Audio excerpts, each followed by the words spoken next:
ดีค่ะ Good morning. Xin chào. Good morning, ladies and gentlemen. I'm Rose Chitanwat. I'm going to be the MC for today's session.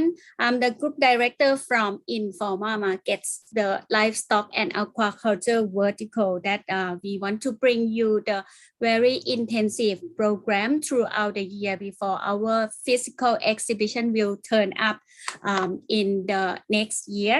So we're going to have the Philippines, the Livestock Philippines in August next year, and we are going to have our Vietstock in October next year in Ho Chi Minh City. Hope everyone stay safe and looking forward to see you all in the physical exhibition with us.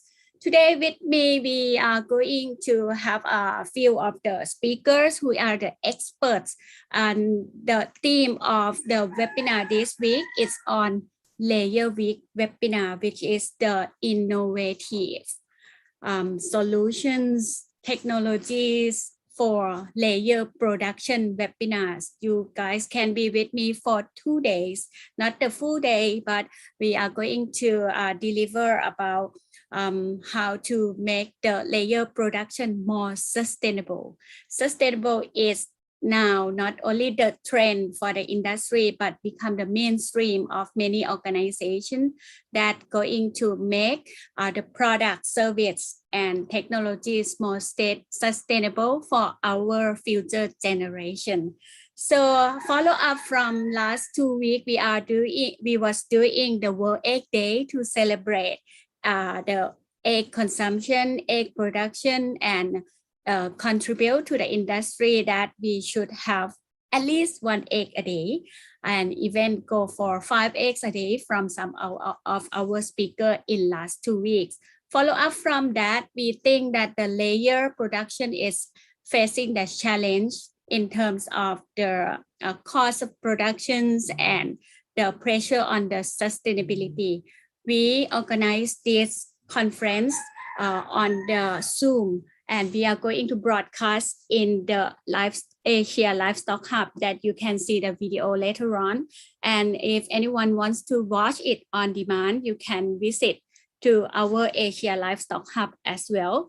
So today webinar, we get support from Animal Husbandry Association of Vietnam and BEPCO, Batangas Egg Producer Corporation, Inc., Global Food Partners, the organization working on develop the cage-free system and the training program. And also we have our speakers, which is platinum sponsor to make this event happen from Kemin Intestinal Health, Big Dutchman, and we have our gold sponsor, SCORE, that's gonna show about the ventilation to make your farm the sustainable way in the tropical zone, and also prominent on the water, how to manage water in your farm, Echo and Techno on the cage-free system that they will bring into our market to improve the layer production.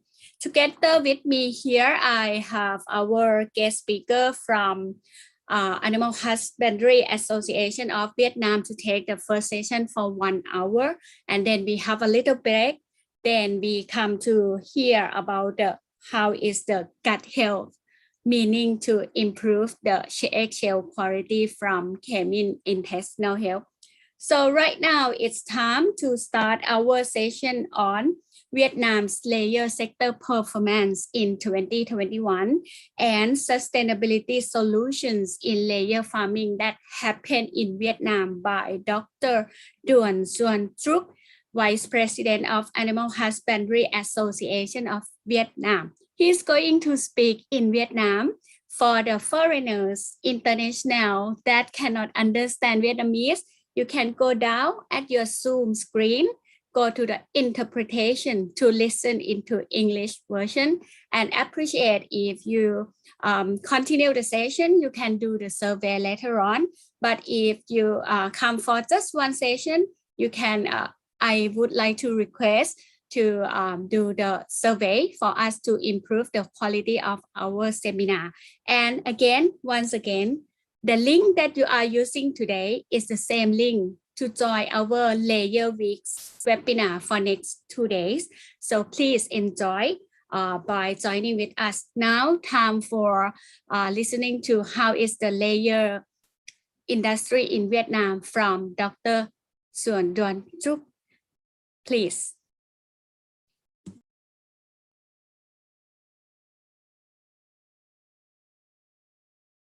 Kính thưa quý vị, thay mặt Hội Chăn nuôi Việt Nam, tôi xin nhiệt liệt chào mừng quý vị, các bạn đồng nghiệp đến từ nước ngoài và ở trong và Việt Nam. Thay mặt chúng tôi xin trước hết thì tôi xin chân thành cảm ơn công ty Informa Market đã có sáng kiến tổ chức cái sự kiện tuần gia cầm và cũng và mời được khá nhiều chuyên gia từ các nước khu vực cũng như ở trong nước đến để báo cáo rất nhiều chuyên đề mà tôi nghĩ là khá phong phú. Xin chúc cho thành công tốt đẹp.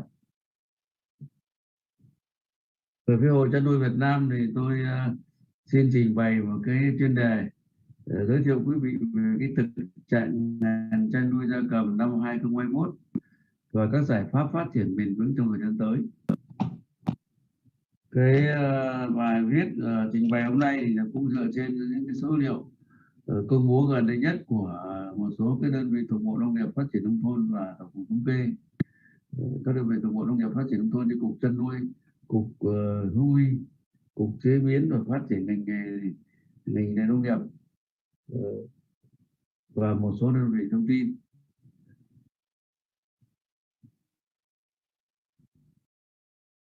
Phần đầu tiên mình xin muốn giới thiệu với quý vị tức là về cái thực trạng ngành chăn nuôi gia cầm năm 2021-2021.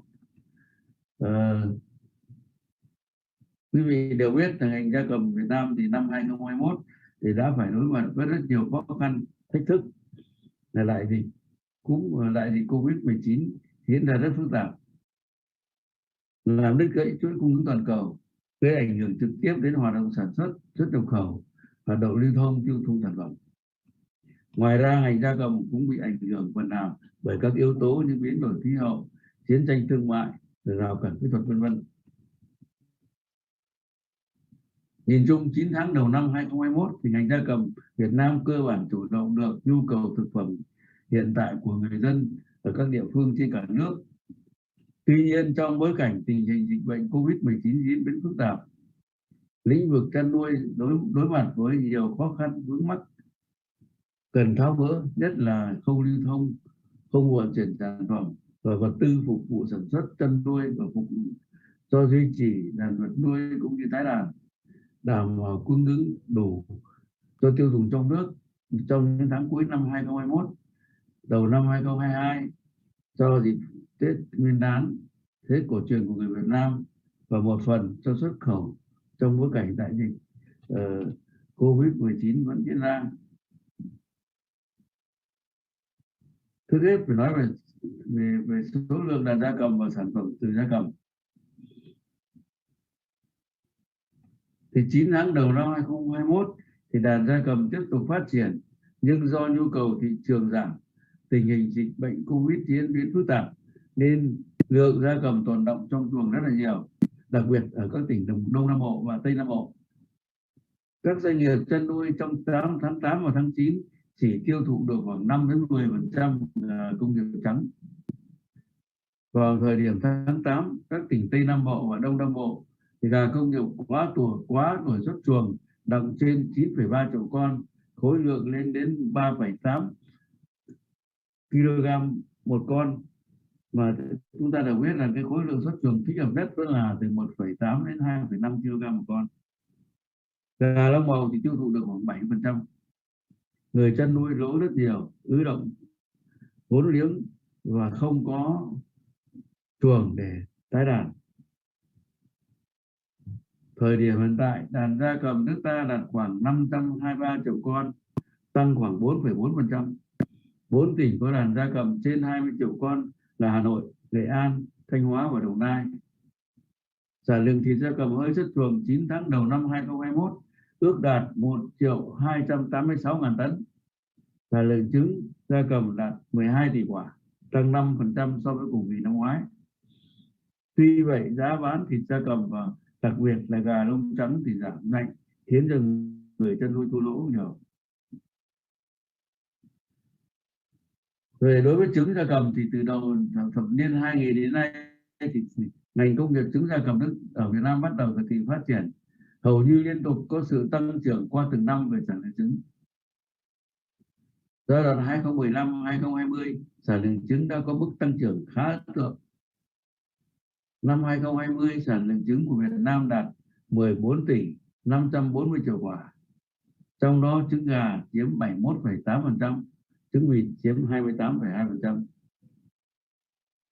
Sản lượng trứng năm 2020 so với năm 2011 đã tăng 2,018 lần, tức là trên 2 lần. Trung bình tốc độ tăng trưởng về chỉ tiêu sản lượng trứng trong 10 năm từ 2011 đến 2020 là 9,33% năm. Đây là mức tăng cao nhất trong toàn bộ các sản phẩm chăn nuôi sản xuất tại Việt Nam trong 10 năm đó. Về một số thông tin về thị trường và giá cả, thì giá gà lông màu, giá gà lông trắng cả hai miền Nam và Bắc đều ở những tháng đầu năm thì ở mức cao hơn, nhưng sau đó là giảm dần và thấp từ cuối năm. Ảnh hưởng của dịch Covid-19 lần thứ tư từ tháng 7 đã làm giá gà lông trắng giảm mạnh và chạm đáy vào tuần thứ 30 của năm 2021. Đến tháng 9, giá gà công nghiệp lông trắng bán tại cổng các trang trại ở miền Bắc dao động từ 20.000 đến 25.000 một kg. Tại miền Nam, miền Trung, miền Nam chỉ dao động trong khoảng từ 11.000 đến 18.000 đồng một kg, tăng, tức là tháng 9 thì đã tăng từ 3 đến 5.000 so với bình quân tháng 8. Giá gà lông màu thì nuôi công nghiệp thì từ đầu năm 21 cũng đã trải qua 2 chu kỳ biến động lì xì rõ nét, nhưng kể từ tuần thứ 23, tức là tháng 6 năm 2021 thì giá có xu hướng đi ngang. Mức giá bình quân trong tháng 9 dao động từ 25.000 đến 33.000 đồng một kg. Nếu các tháng đầu năm 2021 thì giá gà lông màu bình quân thì ở miền Nam cao hơn miền Bắc, nhưng mà kể từ tháng 7 trở đi thì giá bình quân ở miền Nam lại thấp hơn ở miền Bắc. Giá trứng gia cầm thì sau khi giảm xuống mức thấp nhất vào tháng 3 năm 2021 thì đã có xu hướng tăng dần và đạt mức cao nhất vào tháng 7, và bắt đầu từ tháng 8 trở đi thì đã giảm dần. Như vậy nếu từ tháng 7 tháng 8 thì cái giá trứng là biến động ngược hẳn với giá gà. So với bình quân tháng 8, giá trứng gia cầm trong tháng 9 năm nay thì tương đối ổn định. Hiện nay giá trứng gà bán tại cổng trại dao động từ 18.000 đến 22.000 trên 10 quả. Trứng vịt thì dao động trong khoảng từ 20.000 đến 26.000 đồng trên 10 quả. Thì tháng 9 này giảm nhẹ một chút. Trứng vịt thì giảm nhẹ một chút so với bình quân tháng 8. Sản lượng thức ăn cho gia cầm 8 tháng đầu năm 2021 thì ước đạt 6 triệu tấn, giảm 11% so với cùng kỳ năm 2020. Trong tháng 9 năm 2021, thức ăn hỗn hợp cho gà, thịt lông trắng là 12.752,8 đồng, tăng 1,2% so với tháng 8. Thức ăn hỗn hợp cho gà thịt lông màu thì là giá là 12.014 đồng, 4,8 đồng, tăng 1,3% so với tháng 8. Các tháng đầu năm 2021, giá bình quân các loại nguyên liệu thức ăn chăn nuôi đều tăng so với cùng kỳ năm 2000, tăng từ 16 đến 46%. Trong đó tăng mạnh nhất là giá các nguyên liệu thuộc nhóm gốc. Giá nguyên liệu và thức ăn chăn nuôi thành phẩm tăng cao là thách thức lớn của ngành chăn nuôi trong 7 tháng cuối năm 2020, trong 6 tháng cuối năm 2021, ảnh hưởng lớn tới việc tái đàn, đặc biệt là gây khó khăn cho các hộ chăn nuôi nhỏ.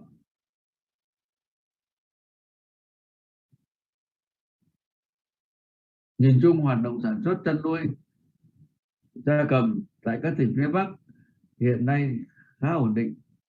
Cơ bản các địa phương có khả năng tự cân đối được cung cầu. Bên cạnh đó, một số địa phương có sản xuất dư thì cung cấp cho các tỉnh và các thành phố có nhu cầu thực phẩm lớn hơn. Nhưng mà tính riêng 19 tỉnh Đông Nam Bộ và đồng bằng sông Cửu Long thì hàng năm cung cấp các khu vực này hàng năm cung cấp khoảng 32,2% sản lượng thịt các loại và 36,9% sản lượng trứng gia cầm cả nước. Mỗi ngày thì các khu vực này cung cấp 6.090 tấn thịt hơi các loại, trong đó là có 1.694 tấn thịt gia cầm và 19,2 triệu quả trứng. Một cái điều đáng lưu ý nữa là do cái ảnh hưởng Covid, cho nên là lượng gia cầm đưa vào giết mổ thì giảm so với thời điểm trước dịch Covid là 49,8%, tức là một nửa. Nguyên nhân chính là do các việc đóng cửa các chợ đầu mối, các chợ truyền thống, rồi do các thủ tục về xét nghiệm Covid khó khăn, phức tạp, rồi do thiếu lao động, nhất là những cơ sở giết mổ mà có lao động bị là F0, là F1 thì đều phải nghỉ. Đặc biệt là nhiều cơ sở giết mổ không đủ điều kiện thực hiện 3 tại chỗ. Về tình dịch bệnh từ đầu năm 2021 đến nay, thì từ đầu năm 2021 đến ngày 5 tháng 10 năm 2021 thì ở Việt Nam đã có 100 xã có dịch. 100 xã này thuộc 29 tỉnh thành phố có dịch về cúm gia cầm, buộc phải tiêu hủy là 377.105 con. Có 3 chủng virus cúm gia cầm xảy ra từ đầu năm đến nay, bao gồm là H5N1 xảy ra ở 3 tỉnh phía Nam, H5N6 xảy ra ở 23 tỉnh thành phố. Đặc biệt từ giữa tháng 6 năm 2021 thì xuất hiện chủng loại virus H5N8 lây nhiễm từ các tỉnh biên giới Trung Quốc và Việt Nam và đã lây lan ra 10 tỉnh thành phố, buộc tiêu hủy 23.446 con gia cầm. Hiện nay thì cả nước vẫn còn 2 ổ dịch H5N8 tại tỉnh Lạng Sơn, chưa có 21 ngày và đã phải tiêu hủy 195 con gia cầm.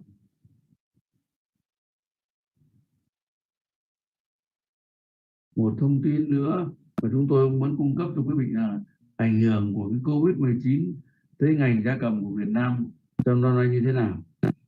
Thì đương nhiên chúng ta đều biết là Covid-19 thì nó làm đứt gãy các hàng loạt các chuỗi sản xuất cung ứng đối với ngành chăn nuôi nói chung và ngành gia cầm nói riêng. Giá nguyên liệu vật tư đầu vào tăng cao, đặc biệt là thức ăn tăng từ 16 đến 36%.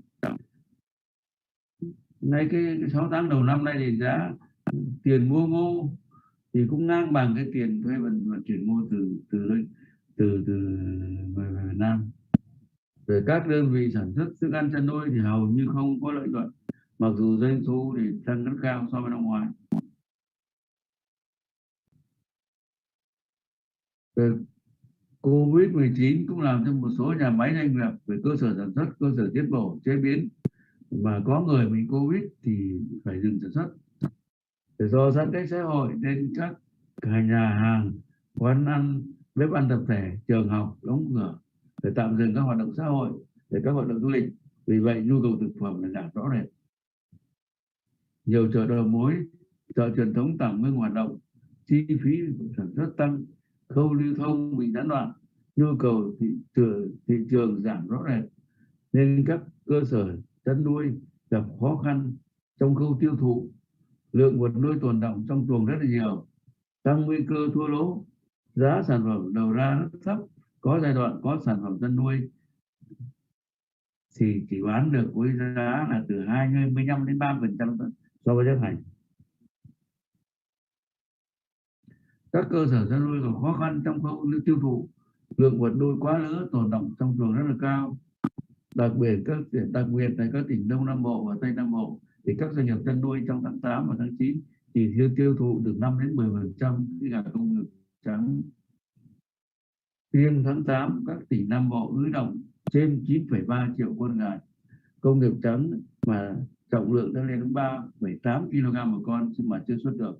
Trong khi đó cái trọng lượng tốt nhất để khi xuất chuồng là 1,8 đến 2,5 kg một con, làm cho người chăn nuôi thua lỗ rất nhiều. Ứ động tình huống không có diện tích để tăng đàn phục vụ các dịp lễ Tết cuối năm.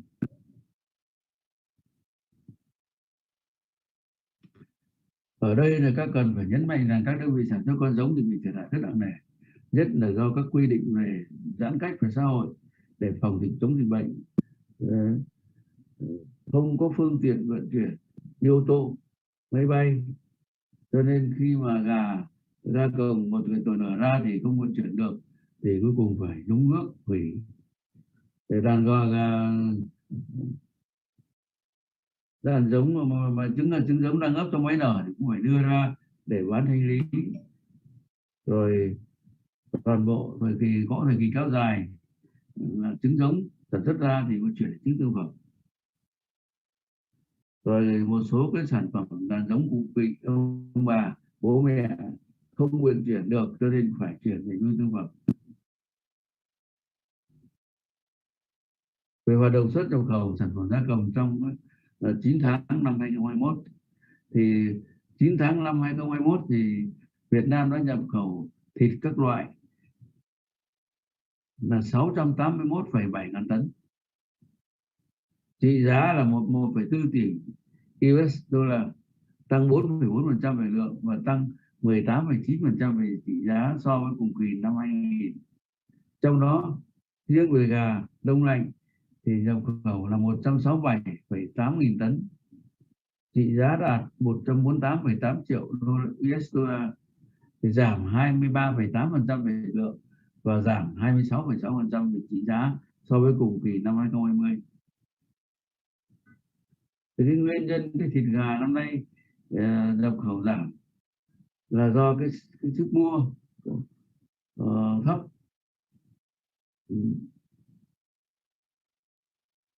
Cho nên là đều giảm về cả về lượng nhập về cũng như là về cái kim ngạch nhập khẩu. Thế còn thịt gà thì cũng như năm trước thôi, thì 9 tháng đầu năm nay thì nhập chủ yếu vẫn là từ Mỹ, Hàn Quốc, Brazil, Ba Lan, Hà Lan và Nga. Về xuất nhập khẩu sản phẩm gia cầm thì phải nói rằng cũng do ảnh hưởng của Covid, cho nên năm nay cái tỷ lệ cái lượng và giá trị xuất khẩu của sản phẩm gia cầm thì chưa bằng 5% so với năm ngoái. Thịt gà thì vẫn là phải đã qua xử lý nhiệt, nhưng mà năm nay thì chủ yếu là theo cái hợp đồng chính là xuất khẩu cho Nhật Bản, nhưng mà đều do cái ảnh hưởng cúm gia cầm thì không thực hiện được bao nhiêu. Thế số còn lại xuất khẩu chủ yếu sang các nước như Hồng Kông, trên 60% Hồng Kông, ngoài ra sang Trung Quốc, rồi Thái Lan. Đối với trứng thì trứng vịt muối và hợp đồng xuất khẩu trứng vịt muối và trứng cút thì đều không thực hiện được vì ảnh hưởng của dịch cúm gia cầm. Ngoài ra thì có số lượng không nhiều lắm trứng nguyên vỏ chủ yếu sang Hồng Kông, trứng bóc vỏ xuất khẩu sang một số thị trường như Singapore, Nhật Bản.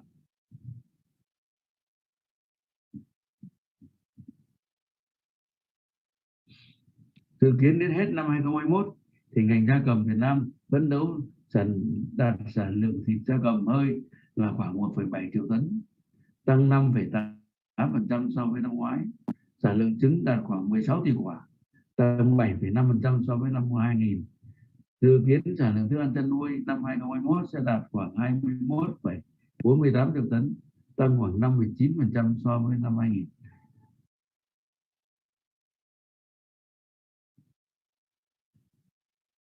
Cái nội dung thứ hai mà tôi muốn trao đổi với cung cấp thông tin cho quý vị là về những lợi thế và cơ hội khi ưu tiên phát triển trứng gia cầm. Chúng tôi vẫn đánh giá là Việt Nam đang là một cái nước mà có nhiều địa dư để đẩy mạnh hơn cái ngành công nghiệp trứng gia cầm. Tại sao vậy? Bởi vì nó có những lợi thế nhất định nếu đẩy mạnh phát triển trứng gia cầm.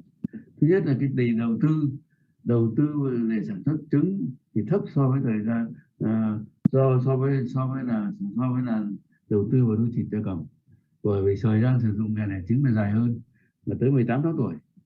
Thứ hai là nuôi gà trứng thì cần ít diện tích mặt bằng hơn, chủ yếu do nuôi lồng 2 đến 3 tầng. Đấy, thứ ba là nước uống để uống cho gia cầm uống và vệ sinh hàng ngày thì thấp nhất trong các loài vật nuôi. Thứ hai là cái khí carbonic thải ra ở gà đẻ trứng thì thấp nhất trong các loài vật nuôi, cho nên nó ít gây ảnh hưởng tới môi trường. Thế một cái điểm rất quan trọng nữa là lợi thế về sử dụng thức ăn để tạo thức ăn chăn nuôi, để tạo nguồn đạm dinh dưỡng cho con người, thì thông qua cái đầu tư sản xuất trứng gia cầm là có hiệu quả hơn cả. Nhất là trong cái điều kiện thức ăn chăn nuôi ngày càng tăng, giá ngày càng tăng, thì khuyến khích tăng sản lượng trứng là giải pháp mang lại hiệu quả kinh tế cao. Ngoài ra thì chúng ta lại biết rồi, trứng có giá trị dinh dưỡng rất là cao, dễ vận chuyển, bảo quản bảo quản, đa dạng khi chế biến và ít bị cạnh tranh bởi sản phẩm nhập khẩu. Chúng ta thì nhập khẩu thịt gà nhiều, thì thịt gà trong nước cạnh tranh hoặc với thịt gà đông lạnh, nhưng mà trứng thì chúng ta không nhập, cho nên không cạnh tranh bởi cái sản phẩm nhập khẩu. Thứ ba, một cái điểm hết sức quan trọng nữa là khả năng tiêu thụ trứng của Việt Nam còn rất lớn. Bởi vì sao? Bởi vì hiện tại như năm nay, như năm 2000 thì Việt Nam mới tiêu thụ là 149 quả trên một đầu người. Trong khi đó bây giờ thế giới là gần 200 quả trên một người.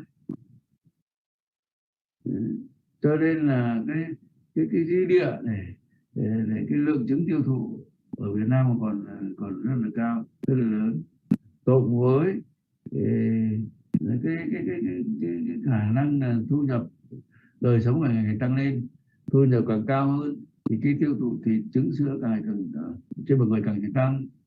Thế rồi đấy, thế một cái lợi thế nữa là cái xu thế tăng dân số thì vẫn tiếp tục, cho nên là cơ hội để tăng sản lượng trứng gia cầm là vẫn còn nhiều. Hiện nay thì việc đảm bảo cân đối nhu cầu dinh dưỡng ở mọi lứa tuổi của người Việt là nó là cũng có các cái điều kiện cũng còn để nhanh chóng tạo ra sản phẩm có giá trị dinh dưỡng cao, giá rẻ, phù hợp với cái tiêu dùng của người Việt, và nhu cầu đầu tư thì không phải là lớn, cho nên thì trứng gia cầm này là sản phẩm có lợi thế nhất trong tất cả các loại sản phẩm của ngành chăn nuôi. Thập niên 2011 2020, từ thập niên vừa rồi á, thì như vậy là sản xuất trứng ở Việt Nam nó tăng 2 lần, tức là từ năm 2011 được 6,897 tỷ quả, thì năm 2020 sản lượng trứng đã lên đạt là 17,540 tỷ quả, tức 14 tỷ 540 triệu quả, thì tăng bằng hơn 2 lần.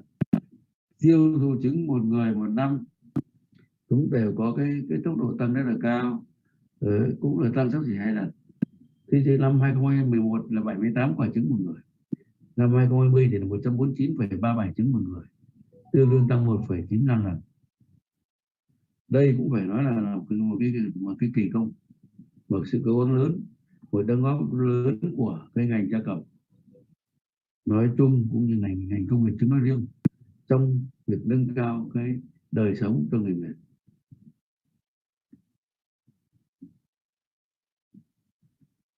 Thế tại sao trong vòng 10 năm vừa rồi cái tiêu thụ trứng của người Việt Nam nó tăng gần 2 lần? Bởi vì thứ nhất là người Việt Nam càng ngày đã càng quen dần với việc sử dụng trứng gia cầm trong cái bữa ăn hàng ngày, nhất là cho đối tượng như trẻ em, người già. Thế và những cái ấn tượng không sai, không tốt về cái ăn trứng gia cầm, nó không tốt, rồi cholesterol cao, rồi bệnh tim mạch, thì cái đó dần đã được chứng minh.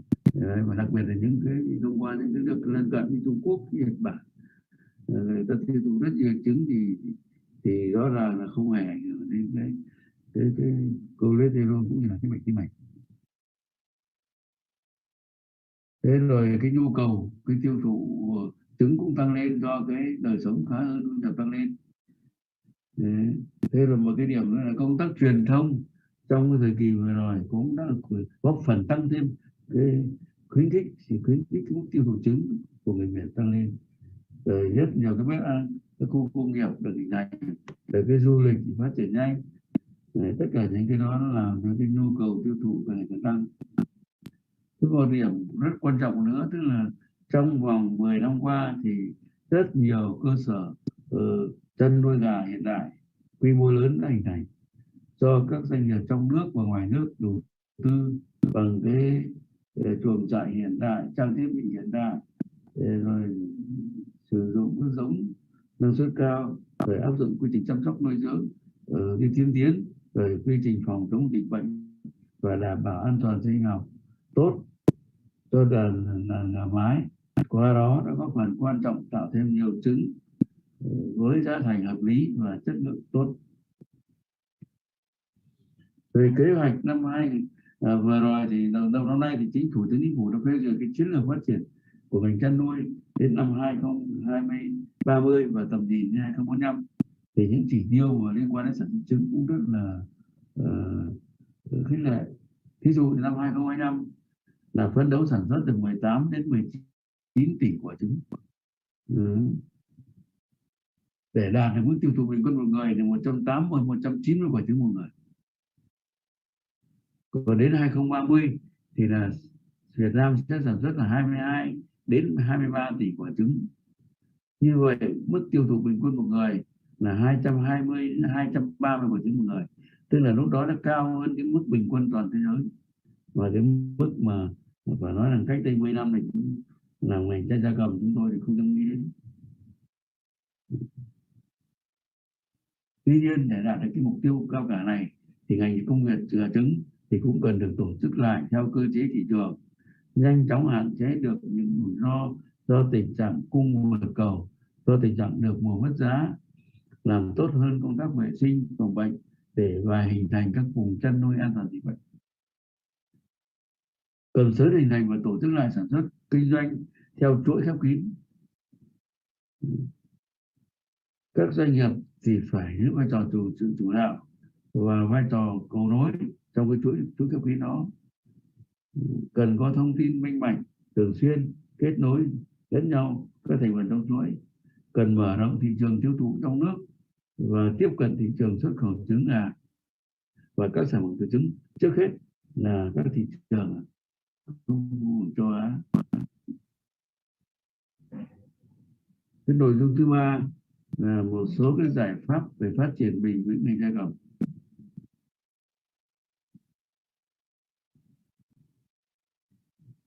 Thì bây giờ cái quan điểm chung về cái phát triển chăn nuôi nói chung cũng như chăn nuôi nói riêng thì nó phải khác trước đi. Tức là bây giờ trước đây thì cứ quy tăng quy mô đầu có lên nhiều là thế là vẫn là mục tiêu phấn đấu, nhưng bây giờ không phải. Bây giờ thì ngành chăn nuôi nói chung và đặc biệt là ngành gia cầm thì sẽ tập trung phát triển theo cái hình thức là gì, là thận trọng tăng quy mô sản xuất mà phải xuất phát từ nhu cầu thị trường và phải tập trung các giải pháp ưu tiên để tăng cái năng suất, giảm chất thải, qua đó tăng khả năng cạnh tranh của sản phẩm. Tổng đàn gà có mặt thường xuyên tới đây được từ 500 đến 550 triệu con, trong đó khoảng 60% được nuôi theo cái phương thức công nghiệp. Tổng đàn thủy cầm thì có mặt thường xuyên từ 100 đến 120 triệu con, trong đó khoảng 40% được nuôi theo phương thức công nghiệp.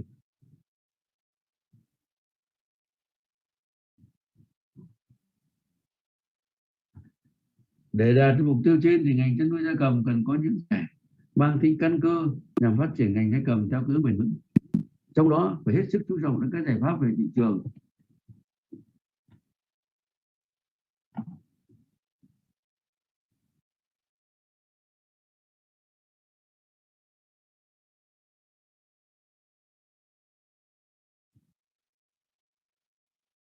Chủ tập máy thì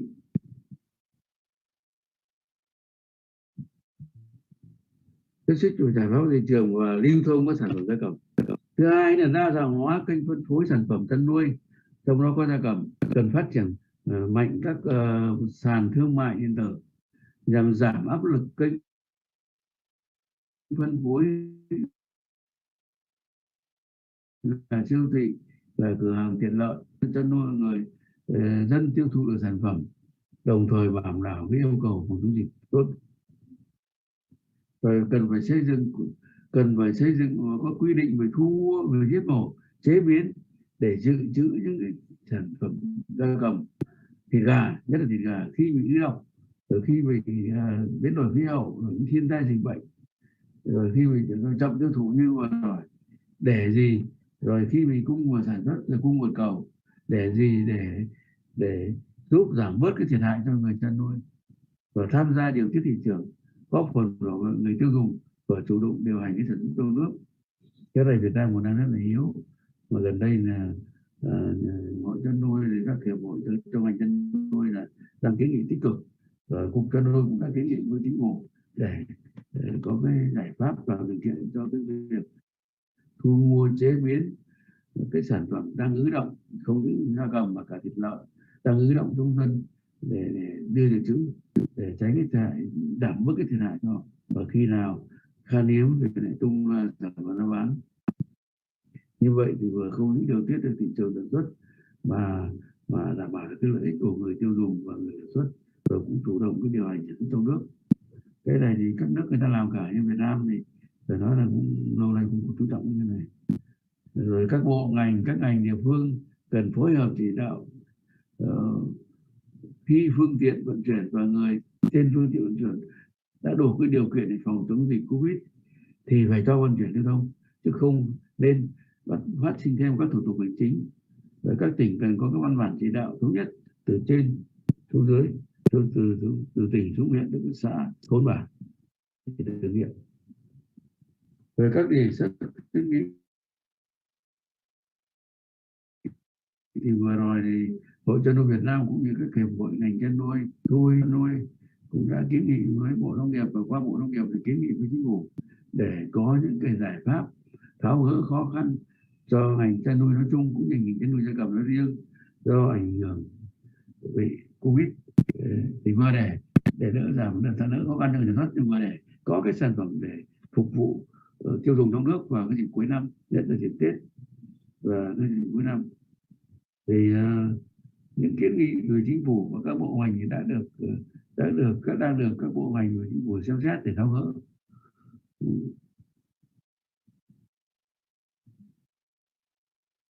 Thì trong đó có nhiều cái giải pháp, nhưng mà chúng tôi cũng nhấn mạnh thêm là có những giải pháp, ví dụ như là cái giảm thuế trong cái lúc người ta bị thiệt hại rất nhiều và ảnh hưởng rất nhiều với Covid, thì chúng ta cần phải có áp dụng ngay những cái chính sách giảm thuế, những cái thuế nhập khẩu nguyên liệu thức ăn chăn nuôi để đỡ căng thẳng tăng giá thức ăn.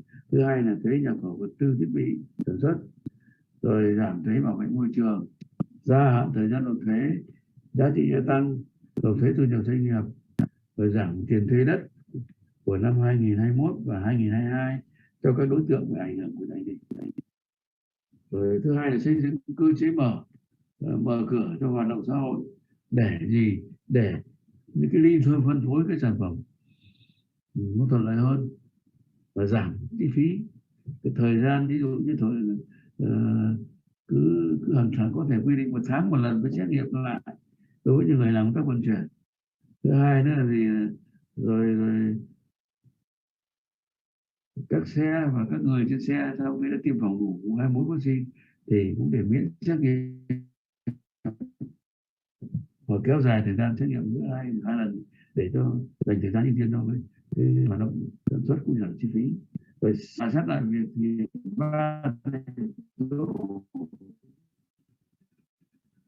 đặc biệt là đối với các cơ sở giết mổ và chế biến mà khó thực hiện 3 tại chỗ thì cần phải có những quy định phù hợp hơn. Rồi cũng phải kiến nghị các bộ ngành phải tham mưu chính phủ có cái gói hỗ trợ cho cái người sản xuất chăn nuôi nói chung, cũng như là các ngành nông nghiệp nói chung, cũng như là chăn nuôi nói riêng, để và bị ảnh hưởng của cái dịch Covid thì giảm bớt cái khó khăn này, họ yên tâm tiếp tục tái sản xuất. Rồi chỉ đạo cái liên kết chặt chẽ giữa người sản xuất với người chế biến kinh doanh tiêu dùng, rồi giữa các địa phương với nhau, các hiệp hội ngành hàng với nhau, rồi nó phải đẩy mạnh nhưng không chế biến để tăng cái giá trị gia tăng đối với sản xuất ra, rồi phải thúc đẩy sản xuất theo chuỗi sản phẩm.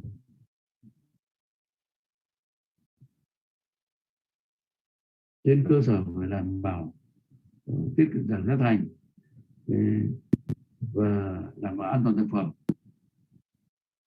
và tháo gỡ được khó khăn, tăng cường cái quảng bá sản phẩm.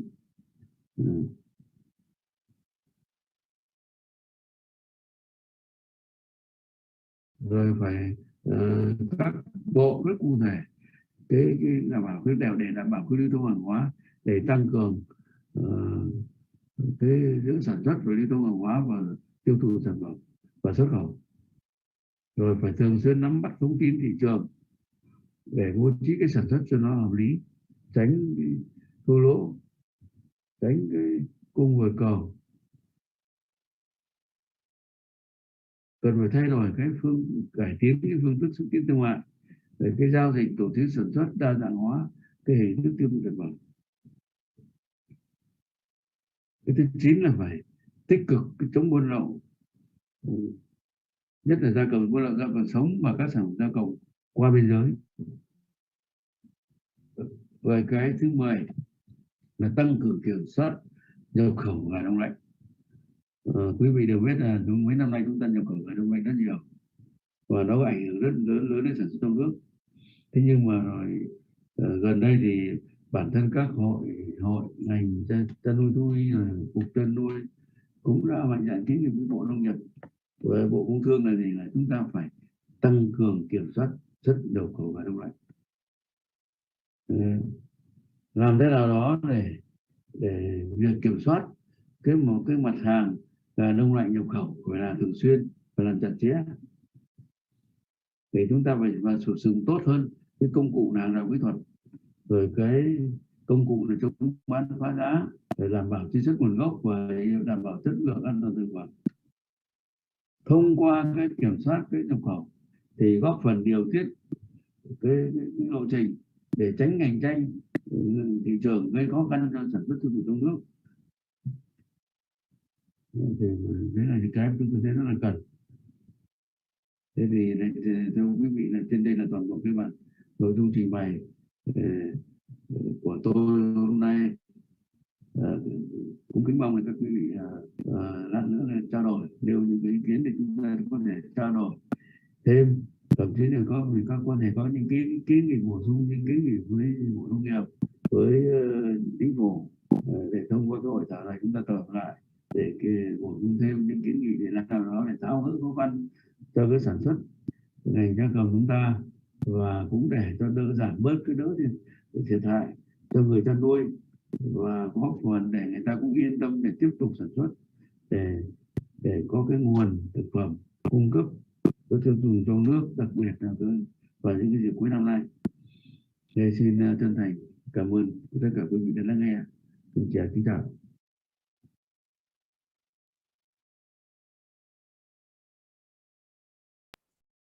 Cảm ơn Dr. Trúc, cảm ơn. So Dr. Trúc, you can turn on the video to join us for the question and answer.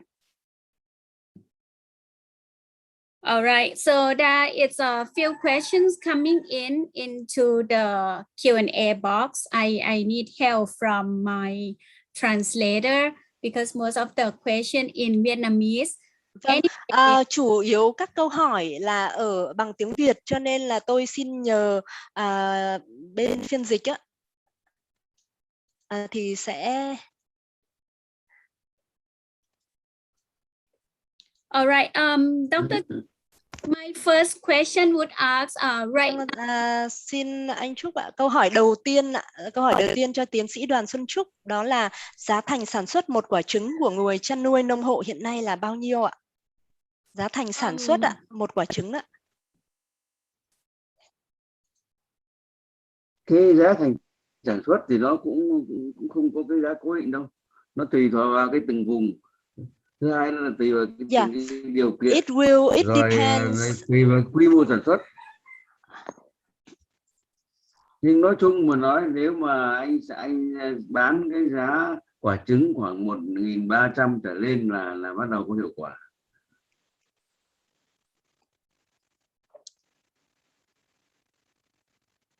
Yes, Miss An.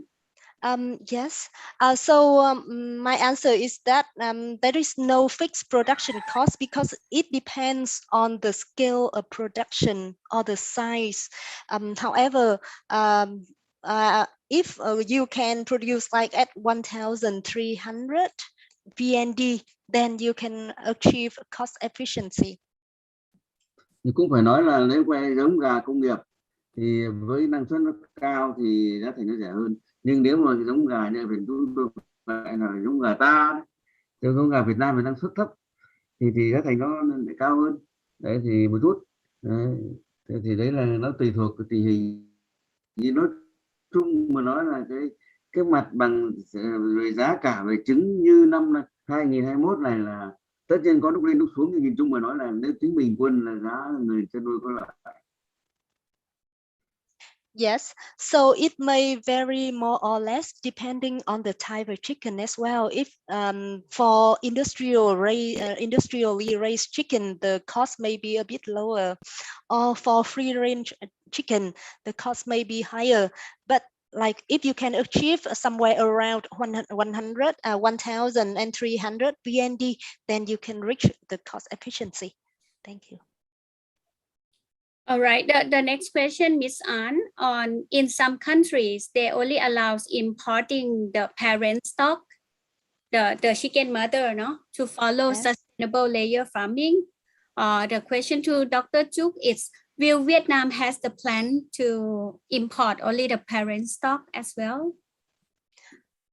Vâng ạ, thưa tiến sĩ Đoàn Xuân Trúc, câu hỏi tiếp theo đó là ở một số nước thì cái chính sách nhập khẩu là chỉ cho phép nhập khẩu gà bố hoặc gà mẹ, chứ không để đảm bảo cái tính bền vững của nền chăn nuôi trong nước. Vậy thì Việt Nam có cơ hội kế hoạch áp dụng cái chính sách này không ạ? Tức là chỉ nhập khẩu cái gà mẹ thôi ạ. Việt Nam cũng không khác gì cả, tức là Việt Nam chỉ cho phép nhập khẩu gà bố mẹ trở lên. Đấy. Và trước là mấy ưu tiên nhập cái gà giống cụ kỵ ông bà, và một gần đây thì do cái tình sản xuất trong nước nhiều khi nó không đáp ứng được cái nhu cầu thì cho nhập cả bố mẹ nữa, và chủ yếu là bố mẹ nhập khẩu ở đây là bố mẹ này để sản xuất ra con gà thương phẩm nuôi thịt. Cái gà thương phẩm nuôi trứng thì cũng nhập, nhưng mà số lượng nó không phải là nhiều, còn thường xuyên nhập vẫn là gà thương phẩm, nhập gà bố mẹ để sản xuất ra con gà thương phẩm nuôi thịt. Yes. Chứ còn không nước nào nó cho phép nhiều gà thương phẩm cả đâu. Yeah. Yes, Vietnam is no different compared to other countries. We also apply the policy to import parent stock only. Yeah, previously we even allowed to import like grandparents or grandparents to produce like commercial stock, but not the commercial stock imported directly. Any imported egg into Vietnam? Vâng ạ, thế Việt Nam mình có nhập khẩu trứng không thưa tiến sĩ? Hàng năm thì theo cái hiệp định, tức là theo cái ký kết rồi các hiệp định thương mại thì Việt Nam có cho phép nhập khẩu trứng ở cái tỷ lệ nhất định, tức là cho quota đấy để nhập, nhưng mà thực tế là không nhập. Vì sao? Bởi vì nhập về bán có lời, không có hiệu quả. Trong khi đó trứng Việt Nam thì nó rẻ. Đấy, cho nên là cái nhập khẩu, cái quota về nhập khẩu trứng hàng năm là đều hầu như không thực hiện. Đấy. Yes. Trừ cái này một. Sorry anh. Vâng, bác cứ nói tiếp đi ạ. Bác cứ kết thúc ý rồi là em sẽ dịch ạ. Trừ một số cái đơn vị nó có cái nhu cầu nhập khẩu trứng để làm một cái mục đích gì đó mà nó đảm bảo cái nhu cầu của họ thì mới nhập, thì cái đó thì có, nhưng mà không phải nhập để thương mại thì không có. Yes, so according to trade agreements or some international treaties, we do have import quota for eggs, but it's nearly implemented in practice because it's not commercially viable. or profitable to import eggs and sell in the domestic market. Except the exception is only some enterprises, they may need to import eggs for particular purpose, so they import eggs, but generally not import on a large scale to resell in the domestic market. All right. So the next question from the audience also want to hear from Dr. Juk on the layer business and breeder business now in Vietnam from your experience working with many farms. What are the challenges or the issue that the farm are facing now?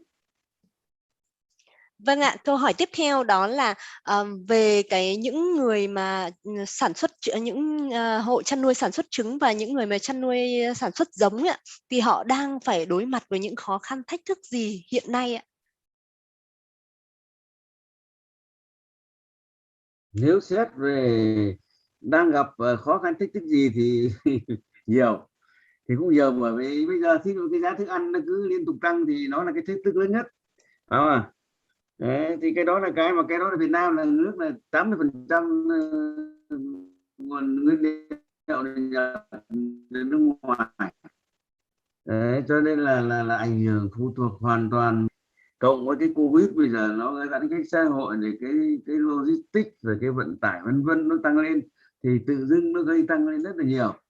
Đấy, như trong báo cáo tôi có ví dụ một đoạn, tức là cái điều tra là cái tiền mua ngô thì bằng hoặc thấp hơn cái tiền vận chuyển ngô từ cái nước bán về Việt Nam, ví dụ thế. Đấy, thì đấy là một cái thách thức rất là lớn về cái thức ăn chăn nuôi. Cái thứ hai nữa là đương nhiên về cái dịch bệnh thì vẫn còn. Có điều đặc biệt là Việt Nam này ở biên giới với các nước bạn, một số nước xung quanh nó cái cúm gia cầm rất là nặng nề, và cái đó chúng tôi mặc dù Việt Nam đã cố gắng để ngăn chặn cái dịch cúm gia cầm, nhưng mà cũng không tránh khỏi cái việc nó lây truyền từ các nước lân cận sang, đặc biệt là cái cúm gia cầm H5N8 này rất là phức tạp.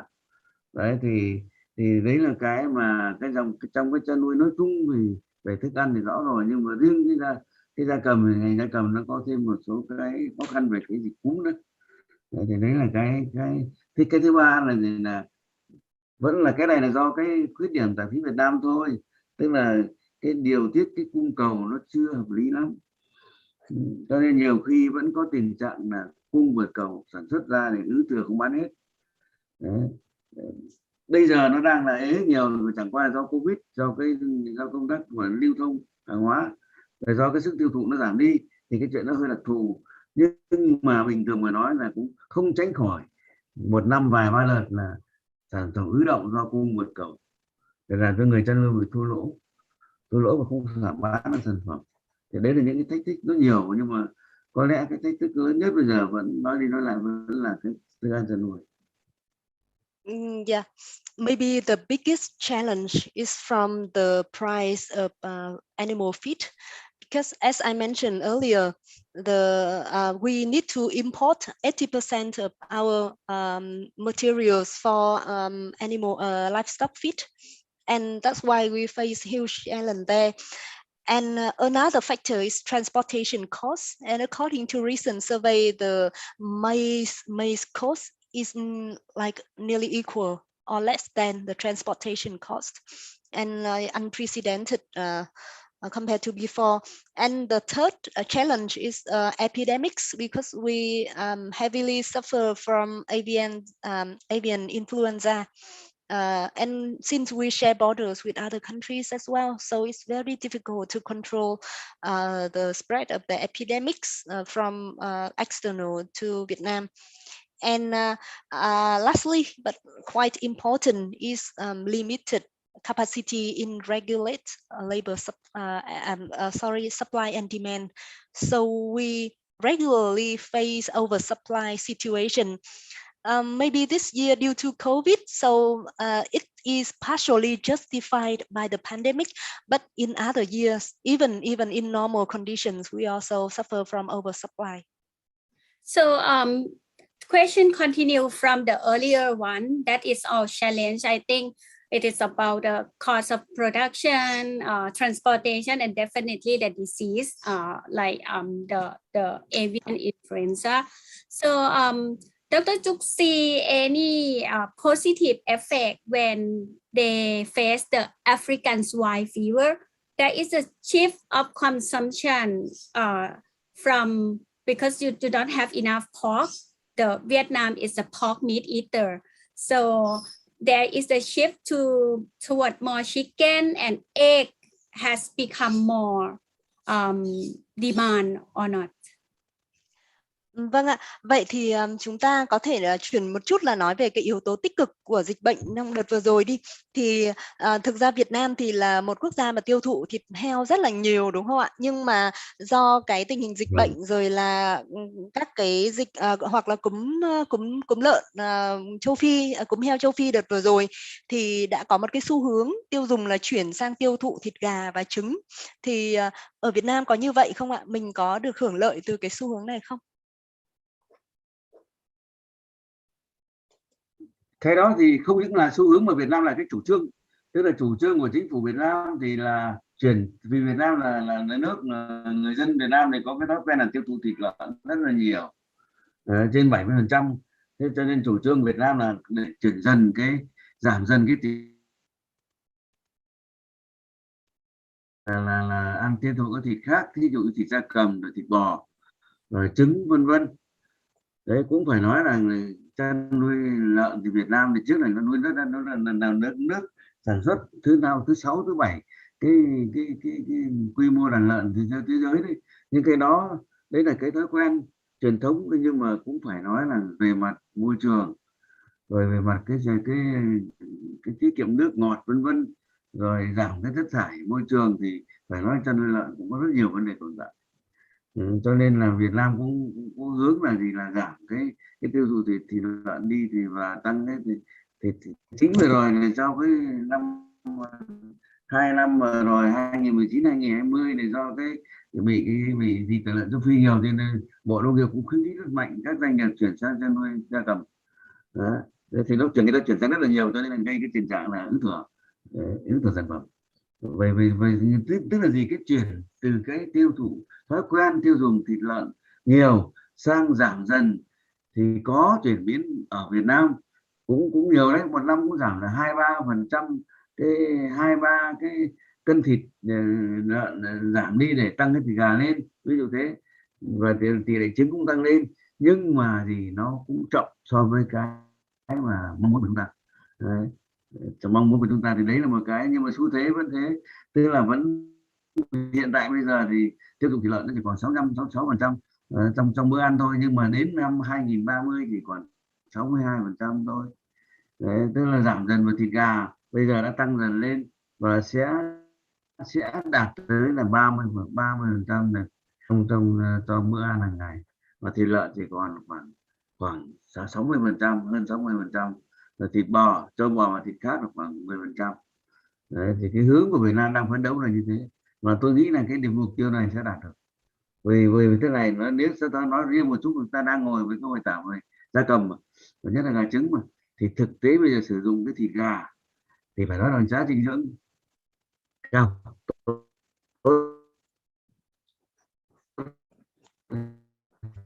Thứ hai nữa là cái cũng giá thành nó cũng phải chăng hơn, rồi vòng quay nó lớn hơn, tức là nó có hơn, rồi trứng thì gia cầm thì càng tốt nữa. Cho nên là xu thế mà người tiêu dùng người ta sẽ lựa chọn. Cho nên tôi nghĩ là cái mà chị nêu về cái việc và cái xu hướng là giảm tiêu dùng thịt lợn và tăng tiêu dùng thịt gia cầm và các thịt khác lên, thì là ở Việt Nam là cái chủ trương mà bằng cái chỉ tiêu rất cụ thể đấy. Ví dụ như trong chiến lược phát triển chăn nuôi đến năm 2030 thì cái chỉ tiêu rất là rõ. Thế và bản thân người Việt Nam bây giờ người ta cũng bắt đầu là xác định rõ là tạo cái thói quen rằng ăn những thức ăn chế biến khác, và ăn thay thịt, dùng thịt khác thay thịt lợn, thay dần. Thì tôi rất là hoan nghênh cái câu hỏi này. Và Yeah, you are absolutely right, and I really like this question. Vietnamese people are very keen pork eater. with pork representing like 70% of daily protein source, 70%, and we do benefit from the shift from pork to chicken, partly due to the ASF, but also from the government's policy. We aim to reduce the production of pork due to the huge environmental impacts from discharge, waste, etc., and also water consumption, very huge for pig farming. And in our livestock farming strategy to 2030, the government aims to reduce pork consumption to roughly 60%. Roughly 60% from current 70%, and increase chicken consumption to 30% of daily protein source, and beef around 10%. However, the current reduction is happening quite slowly, like around 2 to 3% per year. But I think that by 2030, we can achieve this target, like to increase chicken or eggs, because they are really nutrient rich, affordable price, and also involves shorter farming cycle. Yeah.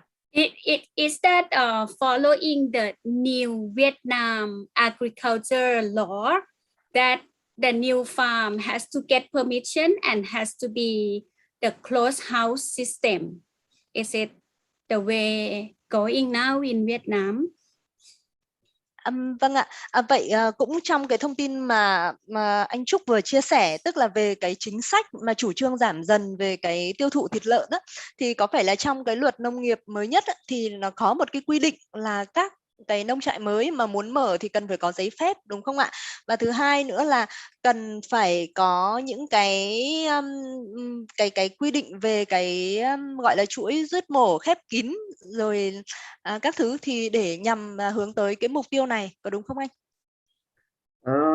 Cái đó thì đúng rồi, bởi vì kể cả xây dựng cái trang trại mới, bất kỳ là trang trại gia cầm hay trang trại nuôi lợn thì đều phải có giấy phép.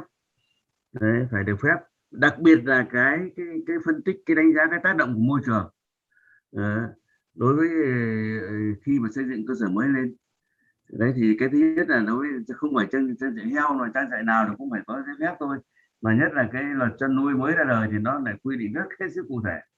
Đấy, cái thứ hai nữa là chính phủ Việt Nam đang khuyến khích và hiện tại bây giờ nhất là kể cả các nhà đầu tư trong nước và các nhà đầu tư nước ngoài thì người ta đã vào đầu tư những cái cụm công trình khép kín ở Việt Nam để đầu tư khép kín theo chuỗi đấy, tức là từ sản xuất giống, sản xuất thức ăn rồi đến giết mổ, chế biến, thậm chí đến cả cửa hàng tiêu thụ nữa.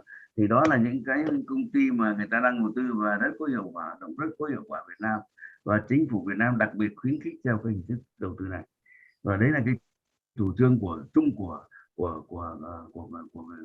chính phủ Việt Nam, và ngay cả cái luật chăn nuôi vừa rồi người ta cũng đưa cái đó vào cái khuyến khích chăn nuôi để đầu sau cái hình thức như thế. Cho nên với cái đầu tư theo chuỗi đối với ngành chăn nuôi của Việt Nam là một cái bây giờ là một cái rồi như một cái trào lưu mà gần như bắt buộc, và nó thực tế nó không đầu tư theo chuỗi thì không có hiệu quả. Đấy, thì đặc biệt là đối với những lúc mà khó khăn như dịch bệnh như vừa rồi thì đấy là chúng tôi đúng là ra như thế. Thì cho nên hiện tại bây giờ nó khó khăn nhất là cái Việt Nam chúng tôi đang phân vân, tức là bây giờ cái đảm bảo cái sinh kế, tức là công ăn việc làm cho cái nông hộ mà đang làm chăn nuôi như thế nào, khi mà chăn nuôi hiện đại hóa lên theo phương thức công nghiệp rồi theo chuỗi thì đương nhiên là cũng hô hào cái người nông hộ người ta cũng vào tham gia là thành viên của cái chuỗi đó để người ta nuôi gia công, người ta làm cái gì đó, những cái một phần gì đó được phân công. Thế nhưng mà cũng một số nông hộ là rất là khó khăn, bởi khi công nghiệp hóa và theo chuỗi sản xuất chăn nuôi lên thì rõ ràng những người ở ngoài sản xuất nhỏ lẻ là nhiều khi là không cạnh tranh nổi, không tồn tại được. Thì đây là cái mà sinh kế rất là khó khăn. Cho nên chúng tôi về phía hội chăn nuôi chúng tôi đang kiến nghị là nhà nước là có một số cái chính sách để cho giúp cho cái người nông dân ấy, người ta đang làm chăn nuôi ấy, để khuyến khích người ta chuyển đổi sang cái việc khác, thì nó cũng phải có gia đình quá độ để giúp người ta được chuyển đổi. Cái thứ hai nữa là có những cái hỗ trợ nhất định và những chính sách của nhà nước để cho người ta có cái giai đoạn đầu người ta đỡ vất vả. Chứ còn hiện tại bây giờ đảm bảo sinh kế, chúng tôi bây giờ hiện Việt Nam bây giờ còn khoảng 10 triệu hộ chăn nuôi, mà trong đó chăn nuôi lợn khoảng 2 triệu thôi, chăn nuôi châu bò hơn 2 triệu, rồi còn chăn nuôi gia cầm các loại thì kể cả thịt gà trứng thì khoảng hơn 7 triệu hộ, thì tất cả khoảng 11 triệu hộ. Nói toàn số thì như thế, thì như vậy thì phải làm những cái hộ chăn nuôi nhỏ lẻ là phải chuyển đổi. Thế và hiện tại bây giờ thì đến hơn 50% cái hộ chăn nuôi ở Việt Nam là chăn nuôi quy mô nhỏ, thì đây là cái rất khó khăn. You are right. Any new farms requires licensing, especially environmental impact assessment, to be approved. And another trend, but also a mandatory requirement in Vietnam now, is to have a closed loop ecosystem from breeding to production and to even like distribution or retailing.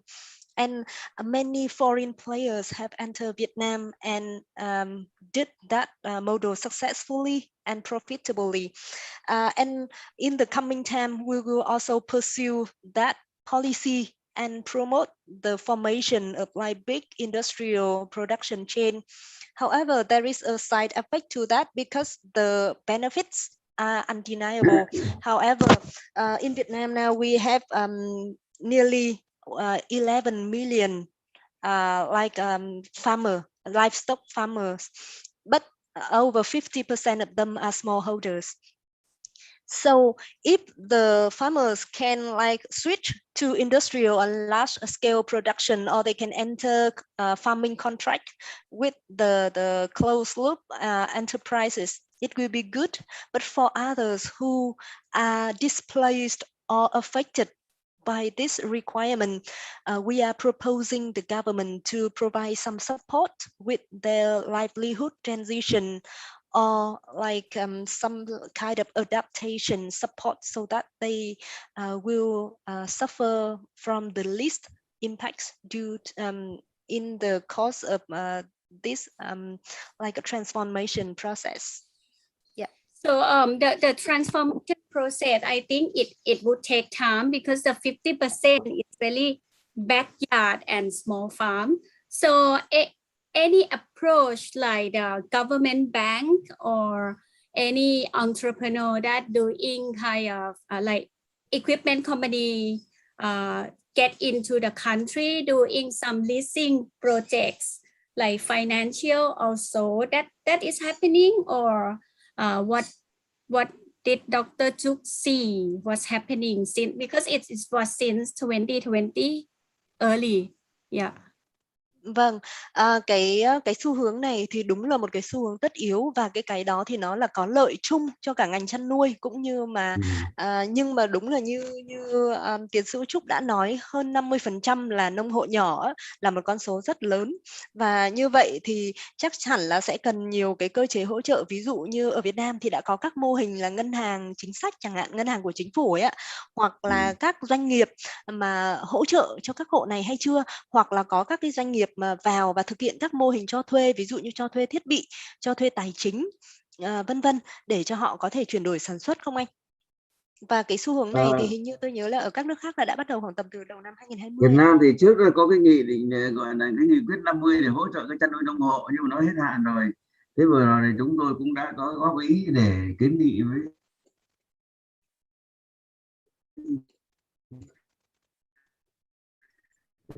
thông qua Bộ Nông nghiệp, Bộ Nông nghiệp đã chính thức kiến nghị với chính phủ là có một cái mới chuyển là hỗ trợ chăn nuôi hồi sản xuất do ảnh hưởng của dịch bệnh, cũng như trong quá trình chuyển đổi để sản xuất sang chuyển đổi, thì cái này là nhưng mà chưa đến bây giờ nói văn bản chính thức thì chưa.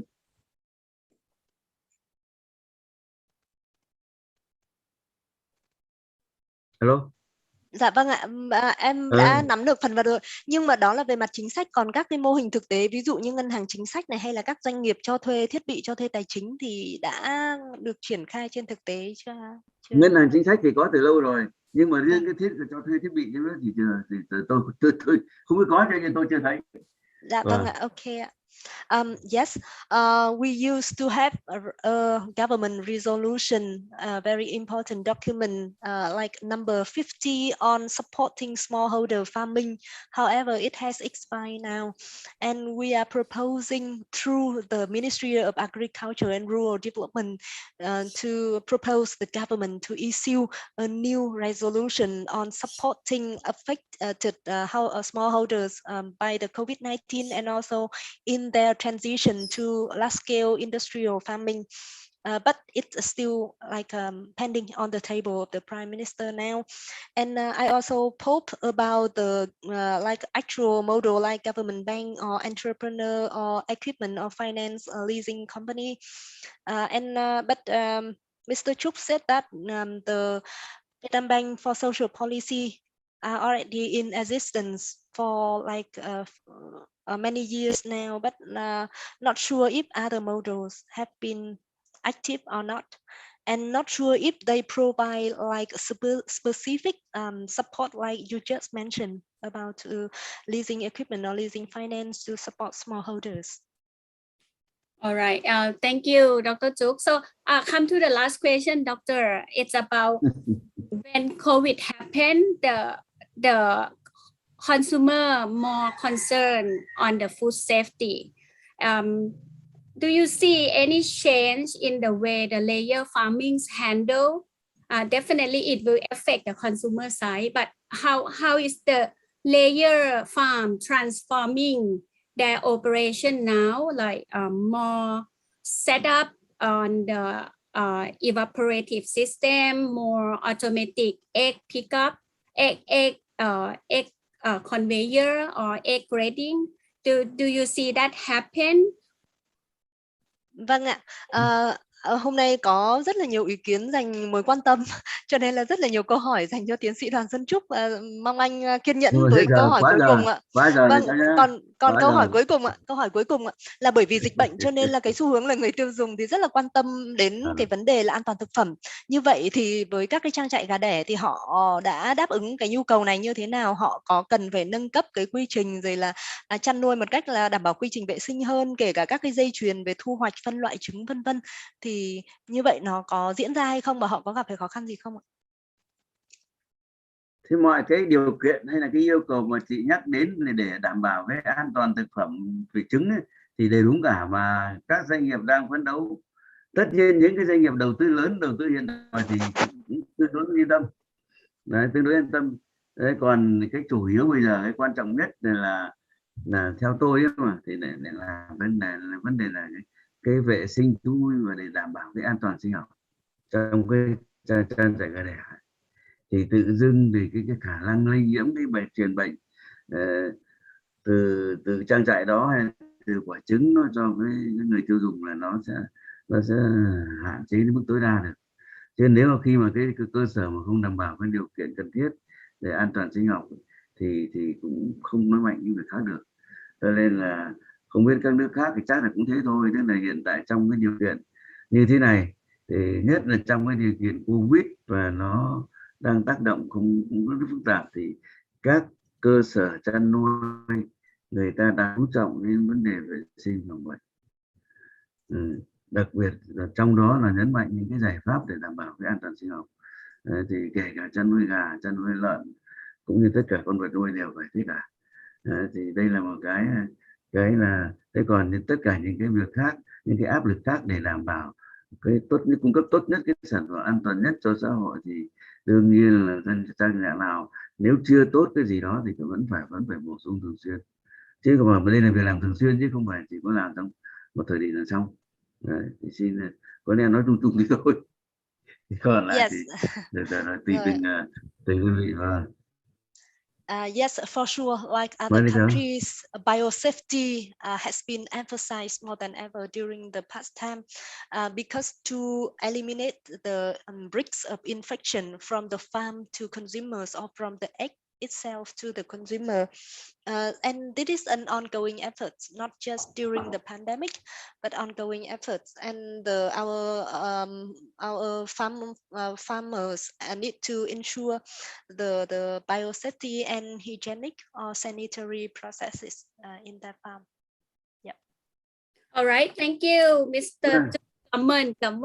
So this is end to the session for the layer industry in Vietnam. Thank you very much, Dr. Chuk. And dear ladies and gentlemen, we are going to skip the break and go to the next session, which is by our platinum sponsor, Kemin Intestinal Health.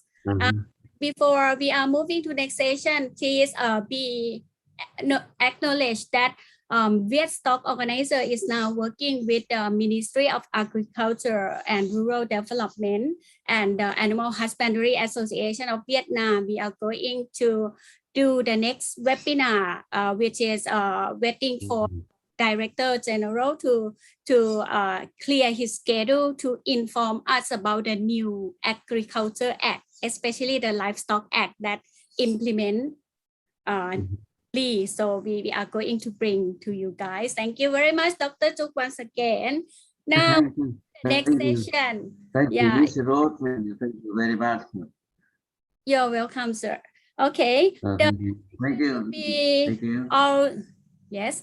The next session will be all together about 70 minutes with Kemin Intestinal Health. The topic will be on the gut health. So how gut health, if it is the healthy gut health, could improve the eggshell quality. So Kemin has the head of technical service, Dr. Alex De Leon. He is the head of technical service from Kemin Animal Nutrition and Health Asia Pacific. While waiting for Dr. Leon, I'm going to brief a bit on Kemin Intestinal Health. As you may know that a lot of products of Kemin using in the farm level and the feed level for toxin protection, replace the antimicrobial things. And now they are having the new innovation and revolution on the comprehensive portfolio on high quality with science-based nutritional ingredients, which is to help in terms of making the animal farming more sustainable, and solution support about the gut health, immunity improvement, microbial balance, and proactive address on viral bacterial parasitides, which is facing with now the toxin challenge in feed, and even the disease happen in the farm from the infection and contamination. So right now we are ready to welcome Dr. Alex De Leon to speak about how gut health with Kemin solution can improve eggshell quality. Please, Dr. Leon. I'm Alex De Leon. I'm head of technical services for Kemin Asia, and I am here to give you a talk about lowering down the number of unmarketable eggs with the use of a probiotic, Bacillus subtilis PB6, brand name Clostat. It's all about how do we manage eggshell quality through having a healthy gut. So first, before we go into the meat of the talk, let's talk about first, what does unmarketable eggs mean? So this unmarketable egg means they are the eggs that doesn't have shell, or these are the eggs with soft shell, crack, or eggs that have micro cracks. In general, these eggs represents eggs with shell deformities. So how big is this problem? What's the magnitude of impact of unmarketable eggs? In Europe, it's estimated to be ranging from 1.5 to more than 8%. Here in Asia, usually farm standards will be not more than 3%. And the amount of unmarketable eggs will be dependent on, first, the age of animals. As the animals grow old, as the birds grow old, their ability to absorb calcium, and have more calcium deposited in the eggs becomes limited. So it is observed that when birds age, the amount of unmarketable eggs also increases. Of course, if there are errors in nutrition, especially in the ratio of calcium and phosphorus, or there is some problems in the solubility of the calcium source in the diet, usually limestone, then you will have some sort of deficiency in calcium, and this is expressed as increase in unmarketable eggs in the laying house. Also, there will be some diseases, especially the respiratory diseases, that can inhibit the deposition of calcium into the eggshell or disrupt the balance of electrolytes in the blood that causes shell deformities. Also, heat stress, when the birds are panting, they lose a lot of carbon dioxide into the environment.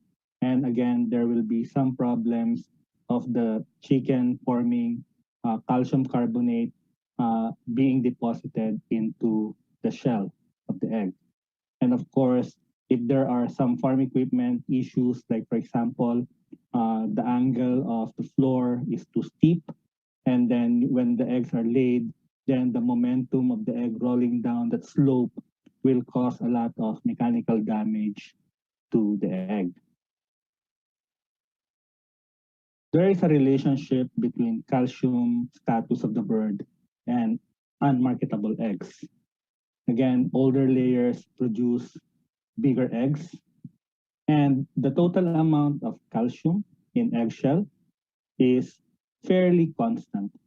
It ranges from 1.7 to 2.4 grams per egg, and on average, it will be 2 grams per egg.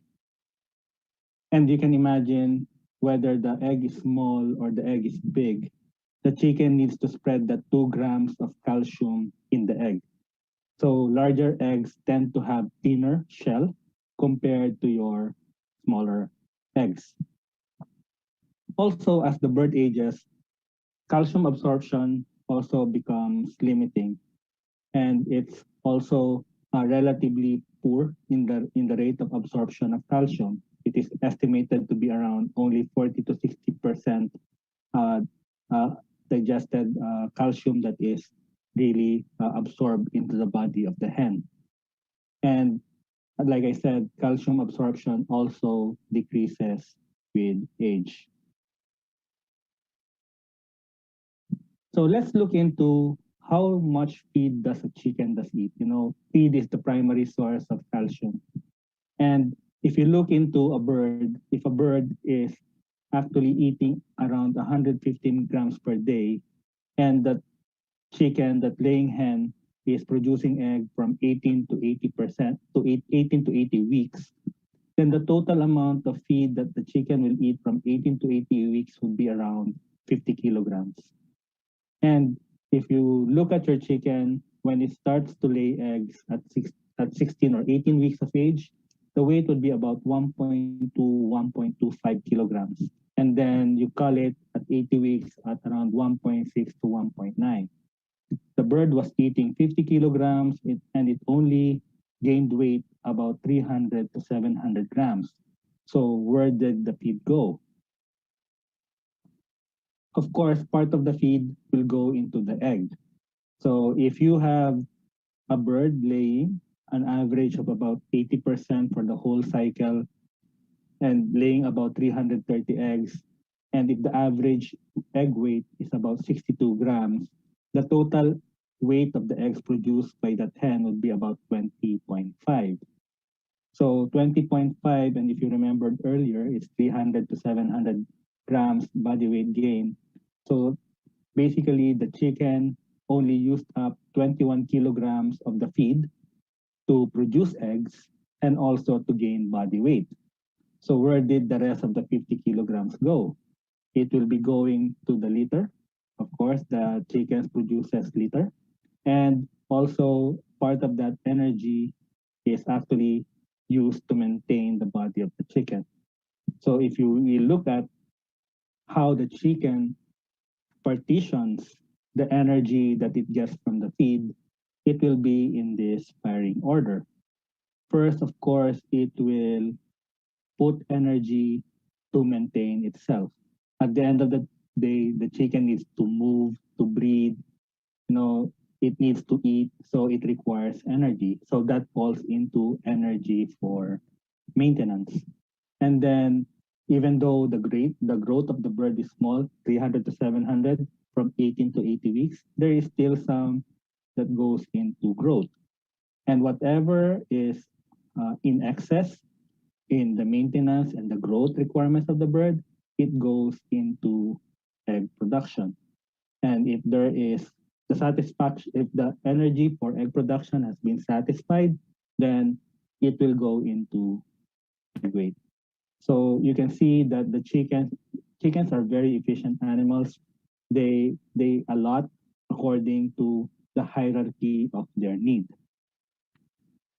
Connor actually gave a good model in determining how much energy does a bird need per day. And if you look into his model, it is actually having four things. First is the maintenance requirement. The maintenance requirement is a factor of the weight of the chicken. Of course, the bigger the body mass, the higher the energy requirement. And then you have temperature adjustments. Of course, if the bird needs to cool down itself, it will take account energy, or if the bird needs to warm itself, if it's in cold stress, then again you need some temperature adjustments because that will actually be consuming some part of the energy that is being taken in by the bird. And of course, whatever growth there is, and then whatever egg mass in terms of hen day production and egg weight you have, that will be your egg mass. So this model is very helpful in determining how much energy does a bird need per day. And it's going to be dependent on its body weight, the environment where it is living, and also the rate of growth and the egg production that it is the egg production that it, the rate of egg production that it is in. Now, we have seen how the bird is partitioning energy, how much feed goes into where, and we go now to the discussion of requirement. And in between breeds, between the white line and the brown line, there will be differences in requirement. Again, brown line will be having higher nutrient requirement because these birds are actually bigger. So bigger birds, bigger body size. If you remember Connor's model earlier, they require more nutrients to sustain that body mass. Another thing that you have to consider is also the nutrient requirement is also dependent on the hen day production. So the more eggs that the chickens is producing, the more nutrients it requires. And it does make sense. In order to create an egg, you need nutrients to create egg. That includes both energy, your amino acids, and your minerals like calcium and phosphorus for the shell. And looking now more into the body of the chicken, and this is very good discussion when we are talking about eggshell quality. We're looking into persistency of lay. We have to look into the body composition of the hen. In order to make eggs, the hen needs three things. Of course, it needs the factory to produce the egg, which is the reproductive tract. This reproductive tract starts to develop around 14 to 16 weeks of age when sexual maturity, when secondary sexual characteristics starts to show up, like reddening of the comb, and it will end around 26 to 28 weeks of age when the reproductive tract is fully matured. And anything that would happen from 14 to the time it becomes mature to the reproductive tract will have a profound effect on the persistency of lay and the ability of the chicken to produce eggs. So you have the factory, that's the reproductive tract. We also have the fat pad. The fat pad is also very important in producing an egg. The fat pad usually should be about 0.8 to 1.2 grams or 0.8 to 1.2% of the body weight once the chicken starts to lay egg. So if you take the fat pad of the chicken, it should be around 0.8 to 1.2% in relation to the body weight, so that you will know that you have enough fat pad to sustain egg production during the laying cycle. Of course, you don't want to have too little, because if you have too little, again, the chickens will stop laying eggs. And if you have too much, it's also a bad thing, because if you have too much fat, then the chicken will start to strain in shelling out the egg, and you get cases of rectal prolapse. And if you have too much fat, then the chicken also stops laying. And finally, the third part of the composition of building an egg would be the frame. When we talk about the frame, we are talking about the bones and the muscles of the chicken. So if you can see, in order to create an egg, the chicken needs three things. It needs to have a good frame, both bones and muscle. It needs a good amount of fat pad so that it can sustain production of the yolk.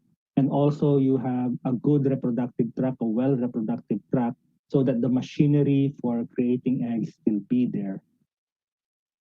The body composition of the chicken is developed during rearing, and it does not develop all at the same time. This graph shows you how each part of the composition of the body of the layer develops as the animal ages during rearing. Let's go first to the first 5 weeks. The first 5 weeks, the goal is, you see there, that's the rapid development of the internal organs. So at 3 weeks, 4 weeks, you get that maximal development of the organs, and then it goes down gradually. And measuring weights at week 5 is very important, so that you are able to see if the organs were developed properly. So that's a key thing with layers. And I know you have heard this a lot, that body weights and uniformity are really important for layers, especially during rearing. Those weekly body weights are actually your indicators that the chicken's composition is being developed properly. And once you miss a window of developing the organs during the first 5 weeks, you miss it. If you miss developing the muscles and the bones during 5 weeks to about 11, 12 weeks, then you will miss it. And if you're not hitting those body weights and that uniformity, it means you are not developing these organs at the proper time, and also the development of the development of the organs across the flocks will not be uniform. So it is good to measure at 5 weeks, and if you can grade the chickens at 5 weeks, that would be good, because it ensures that the organs were developed really well. And then up to about 10 or 11 weeks, again, it's a very good idea to again measure chickens' weight, individual weights, and also do grading, so that you will ensure that your skeletal muscles are well formed. And then there is a critical period starting around this time frame. It's around 15 to 16 weeks of age. This is the time where you see the fat pad is starting to develop, your reproductive tract is starting to develop, and also the medullary bone is starting to develop. This period is very critical, and this is usually the phase where we call this is the pre-lay phase.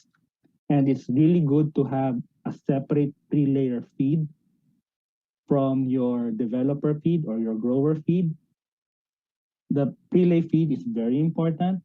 It's because the pre-lay feed, if you look into the structure of the pre-lay feed, the pre-lay feed has higher calcium compared to your grower or developer, depending on how you call it. And the layer would have 4% calcium, but your pre-lay would have about 2.5% calcium. And this is because you want to have the medullary bone develop during this critical period between 16 weeks of age and about 5% production. Another thing to note also during the pre-lay period is that you need to have a certain bulkiness into the feed, because during the pre-lay period, you need to develop the crop, and also the gizzard to have higher volume, so that once the chicken is able to lay eggs, once the chicken is laying eggs, the chicken will be able to eat the allocated grams per day of feed during the start of the laying one phase. And if you are not going to feed bulky or fibrous substances or ingredients to the chicken during this time, the crop and the gizzard will be underdeveloped, and it will take time for the chicken to really gain that feed intake at the onset of lay. And if the chickens are not getting feed at the onset of lay or not enough nutrients, if you remember back the data that I was showing earlier on how level of egg production is determining how much nutrients the chicken eats, then you will have a delay on the onset of lay. And then also you will have a delay on the onset of peak, and it will also have an impact on the duration of peak. So getting those birds to eat more really fast during the start of lay is very important, and you do this by putting in more bulky or fibrous ingredients into your diet. So going back, pulling you back a little into, again, the calcium discussion. Again, the medullary bone is very important. The medullary bone is the bone that is inside your long bones. In this case, this is a cross section of the femur of the chicken. So there are two types of bone here in the femur. You have the cortical bone. This is basically your structural part of your bone. This is the one keeping the hen's leg up. This is what carries the weight of the hen. And then inside that the bone, you have your medullary bone. This medullary bone is very important because this is the source of calcium that is highly mobilizable, where the chickens, when it starts to lay eggs, this is the place where the chicken gets calcium fast, especially during the time when calcium deposition on the egg shell is at maximum. And developing this, again, is in that narrow window during around 16 weeks to about the time that the chicken is at 5% egg production. And you do not want the chicken to be getting bone from the cortex or the cortical bone, because if the chicken gets the bone from the cortex, then you lose structural integrity, just like the picture here, and you get problems with lameness in the chicken. That is when you have cage layer fatigue in your chickens. So calcium is that important, right? So calcium is the one that holds the bone up. You know, you have to develop the medullary bone. It is the primary component of the shell of the egg. So why not just increase the calcium level in the feed? Unfortunately, very high calcium level in the feed results into the formation of insoluble metallic soaps. Calcium will react to the fats and lipids inside the diet, and it will form a soap. Once it forms a soap, it will affect, of course, the digestion and absorption of fat in the diet, lowering down the energy level of the feed. It will also reduce the digestibility of amino acids and also reduce the availability of minerals like phosphorus. This is a good data coming in from Dr. Fifi of Massey University in New Zealand. Here, she is talking about the effect of increasing calcium levels in the diet of broilers and its impact on the digestibility of fat, phosphorus, and amino acid as represented by the nitrogen intake of the bird. There are 3 colored bars. You can see there's a yellow one, a green one, and a gray one. So the yellow one is 0.7% calcium, 1% calcium, and 1.3% calcium. And you can see as the level of calcium in the diet increases, the percentage of digestibility of fat goes down, as well as with phosphorus, and as well as with your amino acids. So high calcium, too much calcium in the diet actually is more detrimental to the chicken because it will form that insoluble soap and decreases the absorption of other nutrients. And this is the reason that sometimes when calcium is at high concentrations, it is recognized as an anti-nutrient. And this is broiler diets. If you remember earlier, the calcium level in layer feed goes up high as 3.54% calcium. And you can just imagine the tendency or the risk of forming soaps in the gut of the chicken is high, especially with layer diets. Now we go into the discussion of gut health. So we have looked into first what does unmarketable egg means. Then we looked into the chicken, how does it partition the energy coming in from the feed, what were the breed differences, and what was the requirement of nutrients of birds depending on their hen day production. Now we're going to go deeper into gut health. So what does gut health mean? So gut health, and I know you have been able to go into a lot of talks about gut health. This is a very hot topic. But gut health, if you look at it, step back, usually gut health talks about 3 things. First, it would talk about immunity because there are a lot of immune cells located inside the intestines of the chicken. And this immune cells, the immunity in the intestines need to be at a state of readiness, not activated or not too quiet, but only at the state of readiness. I said a state of readiness, not activated, because when the immune system is activated, it will use up energy from the diet. So the chicken, it will have an impact on FCR because activation of the immune system increases maintenance requirement.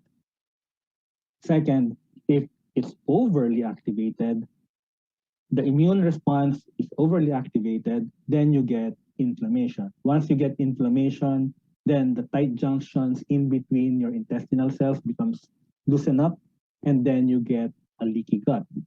So you don't want also that the immune system to be overly quiet, because if it's overly quiet, then it will take time for it to respond to a pathogen. The chicken is already dead before it can respond. So what you want to happen is in a state of readiness where when there is a pathogen, it is activated really quickly and not at a state that is overly activated. So just a state of readiness. Next part of gut health, when we talk about gut health, we talk about the bacteria inside the intestines. Sometimes people call them bugs. I know some people don't like them to be called bugs, But this microbiome or this bacteria living inside the gut of the chicken, there's a lot of them. And this microbiome inside the gut of the chicken is very stable once the chicken becomes older. But once it's young, it is starting to develop during when it's young, and then it becomes stable when the chicken becomes old. And this microbiome is very important because they help in the digestion process. If your microflora is on the good side, they help in the digestion process. They help in the development of immunity and also determine health. And their stability is very important. And if you have disruption into that equilibrium of the microbiota, then you get intestinal problems. Finally, you also need to develop the gut of the chicken physically because it's a structural organ. It has a lot of muscles, and in order for that muscles to be exercised, you need to have some structure in the feed. So you need to have certain coarseness in the particle size of the feed. You have a certain degree of particle size that you have to have for your layer feed so that you get that stimulus in the development and also the strength and integrity of the structure of the intestines. Going deeper into microbiota, the microflora of chicken is a diverse population of microorganisms. And again, this microflora develops as the bird ages. And then when there is disruption into this microflora, then you get a disease condition inside the intestine. Oviedo Rondon actually wrote a really good paper. If you have time, please read it. It is actually, he's actually connecting the proliferation of pathogens like E. coli, Salmonella, and Clostridium perfringens with excess nutrients flowing in from the upper intestines. So when you have a lot of nutrients that is in excess flowing into the hindgut, then you can get fermentation in the hindgut. Fermentation in the hindgut usually happens, and it can be good fermentation or bad fermentation depending on the substrate that arrives into the large intestine. So in this case, what Oviedo Rondon is saying, if you have a lot of excess nutrients flowing in because probably you have too much in the diet, you are over formulating the diet, or there is a problem in the way the animal is digesting these nutrients in the upper intestines, then you get this flow of large amount of nutrients into the large intestine, then you get a bad form of fermentation. A good form of fermentation is if you have, for example, a wheat diet that has and you are able to chop those arabinoxylans in the diet, and you form arabinoxylan oligosaccharides or exos, then you get good fermentation, which results into formation of short-chain fatty acids, which in turn feed the intestinal cells with butyric acid, and the intestine develops better.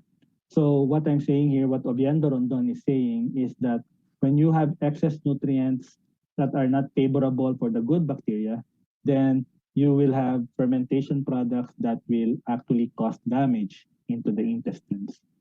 And the mechanism is follows. So you have excess nutrients where you have high nutrient levels flowing into the large intestines, either from excess nutrients, excess formulation of the diet, excess nutrients in the diet, or suboptimal condition in digestion, or a combination of both, leading to a bad form of proliferation of pathogenic bacteria. And this bacteria will ferment, will produce metabolites, and these metabolites will actually stimulate retroperistalsis. So from the large intestine, peristalsis will move towards the upper intestine. And this is bad because it carries with it the bad bacteria, and which leads up to dysbacteriosis. Also, when large number of bad bacteria gains number, they sense that they have enough number or quorum sensing, then they will start to secrete the exotoxins that they produce. So once they sense that they have hit the numbers, they will start producing toxins that will cause damage to the intestines and will cause inflammation. Then when you have inflammation, then you get the tight junctions become leaky. This is just part of the list of the fermentation products of bad fermentation. You get ammonia, which causes direct damage to epithelial cells. You get also branched chain fatty acids and biogenic amines that actually stimulates the proliferation of other bad bacteria. And you get formation also of noxious gases like hydrogen sulfide, ammonia, methane, and this will also cause damage to the intestine. Again, once there's damage, you get inflammation. Once you get inflammation, tight junctions open up, and then you get leaky guts. So now we've seen through the effect of microflora. Now let's look into now a situation where you have good microflora that can stimulate good gut health. And I want to introduce to you Bacillus subtilis PB6, the bacteria inside the product Clostat. I'm going to share with you 4 trials of Clostat, and these 4 trials will be, 3 will be coming in from university trials, this will be controlled trials, and then 1 trial coming in from the field. The 3 trials from the university, 2 of them, the first 2 that I'm going to show you, will be for old hens, and we want to see the effect of having that Bacillus subtilis PB6 in the diet, and let's see how it will affect the absorption and eventual deposition of calcium in the eggshell, and then also let's see what would be the effect of Clostat with young hens. So the first trial is going to be with old laying hens, which are aged from 64 to 73 weeks. This is a 10-week trial. This is Lohmann white birds. This trial was done in Jordan. There were 3 treatment groups with 8 replicates each group. And this trial is a 10-week trial. The treatment groups were a controlled diet, then a controlled diet with Bacillus subtilis PB6 or Clostat at a rate of 0.5 grams per kilogram or 500 grams per ton. And then controlled diet plus Clostat at 1 kilogram per ton or 1 gram per kilogram. And this data set here is looking at egg production, the effect on egg production. You can see that there was a significant increase in egg production. With 1 kilogram per ton, you can see the effect starting already at 3 to 4 weeks. With half a kilo per ton is around about 4 or 5 weeks after. And then by the end of the 10 weeks, what is significant here is at the end of the 10 weeks, you can see an increase in egg production, which ranges from 8 to 14%. 8% with half a kilo per ton and 14% with 1 kilo per ton compared to your control. And that is a very big increase in egg production for this stage of production. Then also for egg weight, there was also a positive effect on egg weights.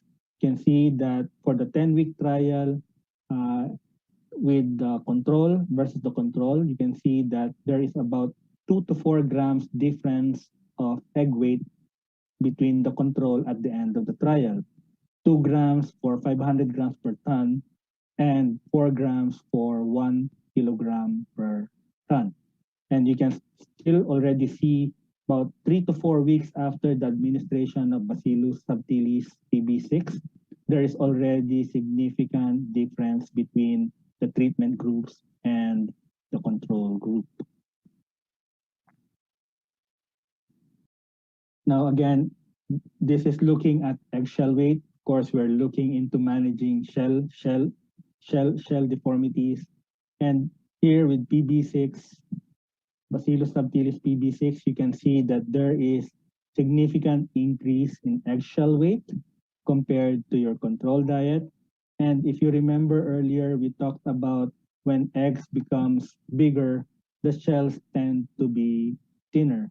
But in this case, Bacillus subtilis PB6 was able to increase the absorption rate of calcium, having that impact on eggshell weight, even though the eggs were getting bigger.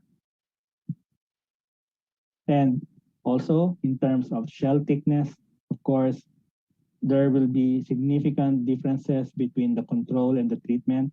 There was a positive effect with administration of Bacillus subtilis, both at 500 grams per ton and 1 kilogram per ton on eggshell thickness.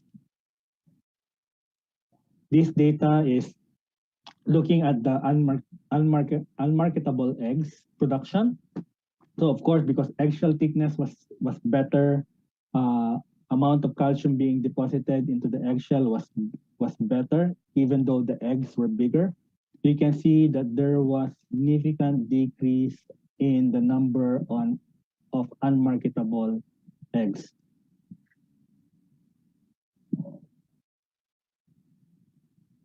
And what is good also is it has that positive effect on eggshell and also on shell thickness, but there is also improvement in the calcification of bone in terms of tibia weight, tibia density, and tibia ash. So this trial is showing two treatment groups. One treatment group this is the treatment group with half a kilo per ton and 1 kilogram per ton, and you can see that it has also that positive effect on the storage or the retention of calcium in the bones of the chicken. So let's now move to the next trial. This next trial is a trial using, again, Lohmann White. This was done in Jordan. Again, chicken's age was about 64 to 75 weeks of age. It's a 10-week trial. And we're looking into data for 4 treatment groups. The 4 treatment groups were replicated 5 times. So you have a control group. You have the Bacillus subtilis PB6 or the Clostat group. You have a group with inulin, given inulin. Inulin is a polysaccharide that is known to be a prebiotic. And a group where you have both Clostat and inulin given together, which is this group here, which is symbiotic. Again, these are the 4 treatment groups. In this case, we measured the development of the villi in terms of morphology, in terms of villi height, and also in terms of crypt depth. And in this study, we were able to see that Bacillus subtilis has that positive impact on intestinal epithelial cell proliferation, villi height, and also on mucosal integrity. In terms of the egg production, so egg production performance for the chicken. So you can see in terms of egg production, there was a positive effect for Bacillus subtilis PB6. In terms of egg weight, egg mass, you have that positive effect on laying percentage of the chicken. And also, even though the eggs were getting bigger, again, it's the same data that we have seen in the previous trial. You can see that the eggshell weight and also shell thickness was also significantly higher for Bacillus subtilis group. And because you have thicker shell, you have more denser shell, you can see that there is a marked difference between unmarketable eggs produced between your control diet and your Clostat given birds. Now, this is the third trial that I want to share with you. This trial is showing the effect of Clostat on production of young hens. So this trial, we use about 288 Lohmann brown laying hens. So this is a brown line this time. There were 2 groups, and these groups were replicated 9 times, 16 birds per group. And this was a trial, 26 weeks trial from 18 weeks to about 43 weeks of age. This is a long-term trial. And in this trial, because the birds were young, the birds were still young at their prime, we did not see significant differences in egg production parameters, but you can see that there are significant differences between shell thickness and shell strength between the control group and the Bacillus subtilis PB6 or closed-stat group in terms of shell thickness and in shell strength. What is noteworthy is here, these 2 points here. If you would look closely, the yolk color and the Ho units of the albumin was significantly improved by Bacillus subtilis PB6. This means that there was increased absorption of pigments and also amino acids from the diet. And we know today that if there is a problem in intestinal health, the first thing to go would be the absorption of pigments. And this is a good indicator showing that Bacillus subtilis PB6 has that good impact on the health of the gut because you get more pigments being absorbed from the diet.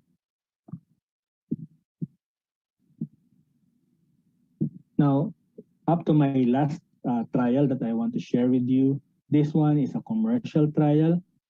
The first 3 trials that I've shown were all university trials, controlled trials. This one is more of a field trial.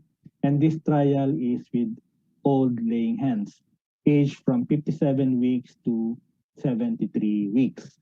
And here, there is comparison between 2 treatment groups, again, a control group and a closed-stat group with 500 grams per ton inclusion. Percentage lay, like the first two trials that I've shown, fairly consistent, showing positive effect in hen day production, number of eggs produced, and also in egg weight. And because the chickens were producing heavier eggs, more eggs, you get that positive impact on FCR. And what is also noteworthy is, again, you see that wonderful effect on eggshell strength. And this is fairly consistent with the closed-stat trials that we are doing for old laying hens. You see the improvement in laying percentage, number of eggs, and increased eggshell strength. Now, you might be asking, what would be the return of investment of putting closed-stat into the diet of old laying hens?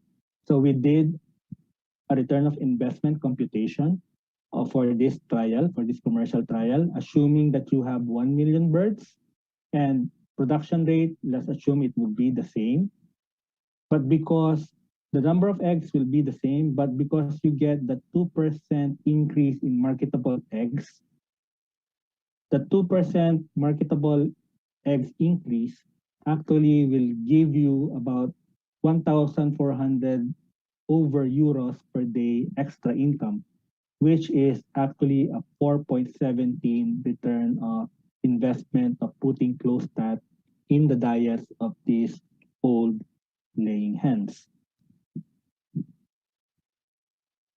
Now, what would be the mechanism of action with closed-stat with its effect on eggshell quality? So the Bacillus subtilis PB6 in closed-stat will actually increase fermentation rate in the GIT, not the bad kind, but the good kind of fermentation, where you produce short-chain fatty acids like butyric acid. And butyric acid, as we know, is food for the intestinal cells. So that increase in energy in intestinal cells will actually help improve villi height and mucosal integrity, as we have seen in the first trial. And then also short-chain fatty acid will decrease pH in the intestinal digesta, which increases solubility of calcium. More soluble calcium, more calcium being absorbed. So more calcium being absorbed means thicker eggshell, increase in weight, improved bone mineralization like what we have seen in the first trial. And then ultimately it will be expressed as lower unmarketable eggs production or more marketable eggs produced. In hindsight, we have seen that Clostat improves the calcium status of laying hens by increasing calcium absorption. It improves eggshell strength, but also improves bone strength. More calcium is being deposited into the bones of the chicken. As a consequence, you have that increase in marketable eggs.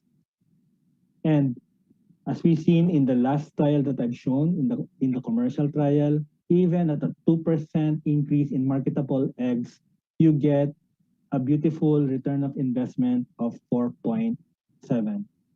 Clostat is a good tool for increasing profitability in egg production.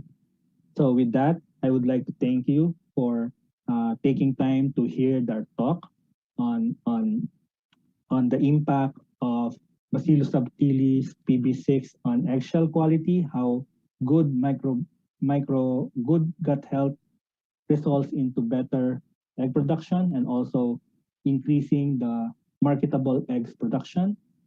And with that, I thank you. And if you have questions, we'll be happy to answer your questions. All right. Thank you very much, Dr. Alex. So there is a lot of questions coming in through chat and the Q&A. Once again, for the Vietnamese participants, you can hear on the interpreter by clicking on the Vietnamese. Dr. Alex, could you please open your video, please? So we are going to cover on the question that coming in. All right, Dr. Alex, very nice presentation. I like the word you mentioned about the reproductive tract as the factory. So that's have to really grow the frame of the chicken and make the factory ready to produce the egg. That's nice. So the question from the audience here, congratulations for the session today. We have about 350 over attendees joining. Very well attended. Thank you very much to our audience. Don't forget to have a glass of water with you because we spent almost like 3 hours together here. So the first question, Dr. Alex, is on I think the guideline. The question is the guideline of the percentage of abdominal fat pad during the laying period. So how many percent? Okay, that's a very good question. I'm a person that doesn't like to sacrifice birds when they are already laying because a bird is already laying eggs and it's expensive already. So what I can tell you is, how do you check if you have good fat pad? So what you do is actually when a bird is laying, you just get a hold of the bird, put it up so that its belly would be exposed, and then you touch the abdomen. So the abdomen should not be too hard or too soft. The consistency of how hard it is if you look at my hand, you press it, and that should be what the consistency of how hard it is. So if that's this same as hard as this, then it means you have a good fat pad during the laying period. Also, one thing that you can also look into is you have the bird on its back, right? You just touch the pubic bone, and it should not be very thick. It should be thin, so that you know that the chicken is not too fat. And also, if that pubic bone is thin, it means that chicken is laying eggs pretty well. All right, thank you, Dr. Alex. The next question would be about the absorption of CanZ in layer bird. What is the factor effect in absorption of CanZ? So But yeah, so if I understand correctly, the question, Rose, the question is about the pigment absorption. yes, So yeah, so pigment absorption requires a good gut. Okay, the first thing that you will see when there is problems in the gut, pigment absorption will go first, and then you start seeing the fecal material of the chicken having that orange tinge. So if what factors will affect absorption of yolk of pigment, it will be the degree of health of the gut. The healthier the gut, the more the chicken will be able to absorb the pigments in the diet.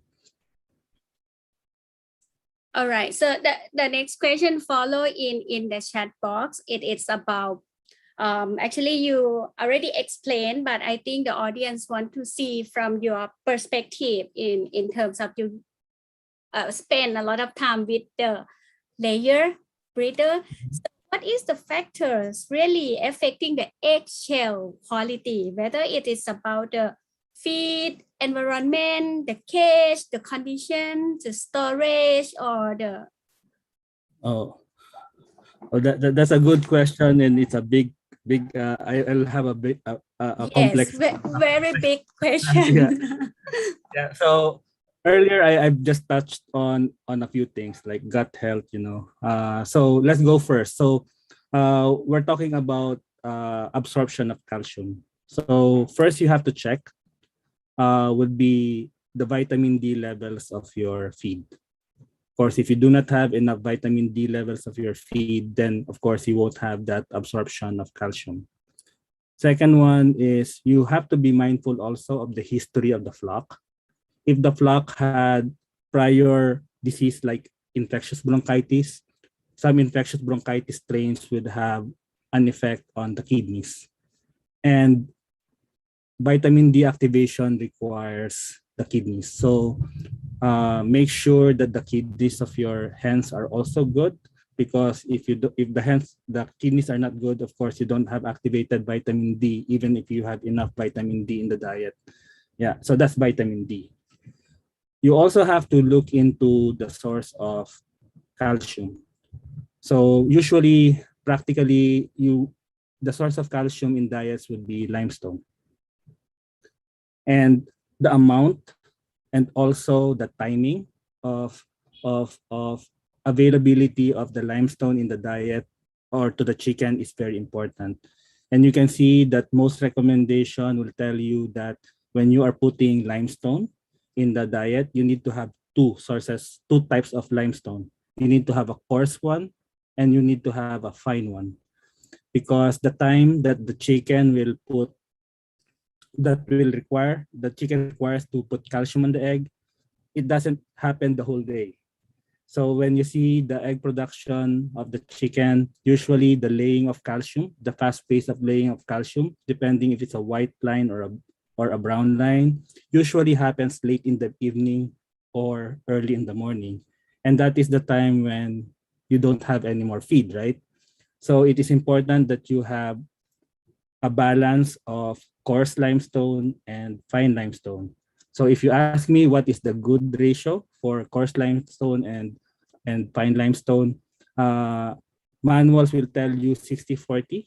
That is good as long as your coarse limestone is more than 2 millimeters.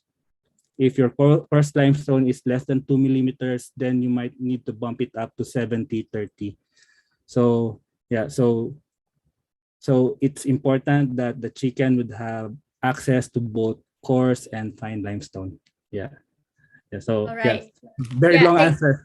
Very good. And I think you I would say that you just touch on the nutrition part. That's the way and management to check also the disease that the chick may have effect So that's two part, but anyway, there is a lot of part on the environmental to Yep. management to drive the genetic potential to produce the beds. So the next question will follow about the calcium absorption. You need that certain level of vitamin D. As you explained about medulla bone, that really important that to produce the egg extract from medulla bone, but medulla bone vitamin D to develop medulla bone is also important role in that. Yes. Is there Yes. any ratio between calcium and vitamin D in the diet that the farmers should or the nutritionists technical they look at the pre-lay stage? Oh, that's a very good question. Honestly, I haven't really looked into if there is a ratio between vitamin D and calcium. Usually, when I check the feed, first I have to make sure I have enough vitamin D. That's one. Second is I have enough calcium in the diet in the right form. It's either the right proportion of coarse and also fine limestone. And in the farm, I make sure that the timing of feeding is also important. So you don't want to have all the feed in the morning. You also want to have some feed in the afternoon, so that at evening when you have high rate of calcium deposition in the egg, the chicken would have some feed with calcium inside, so that they will have a source of calcium other than the medullary bone. Yeah, I'm sorry I did not answer your question there. No problem. I think that there must be some specific study or like observation on that. I think the audience could understand your point of view that already answer some part to make them success in provide nutrition. So the next question will not run away from calcium, Dr. Alex. What is the relationship of calcium and phosphorus in laying hens? Oh, calcium and phosphorus ratio, usually I maintain it about 2:1. I 2:1 to 2.5:1. I usually maintain that ratio in my formulations. Why is that? Because they want to know the relationship of. Well, for one, too much calcium, as the data I was showing earlier on with Dr. Fipi, as you increase calcium level in the feed, phosphorus digestibility also goes down. So you need to have that ratio so that you don't miss out on the phosphorus side of the diet. It's just because they are antagonistic with each other. Yeah, it's about antagonism of it, phosphorus and calcium. Again, the question on the calcium.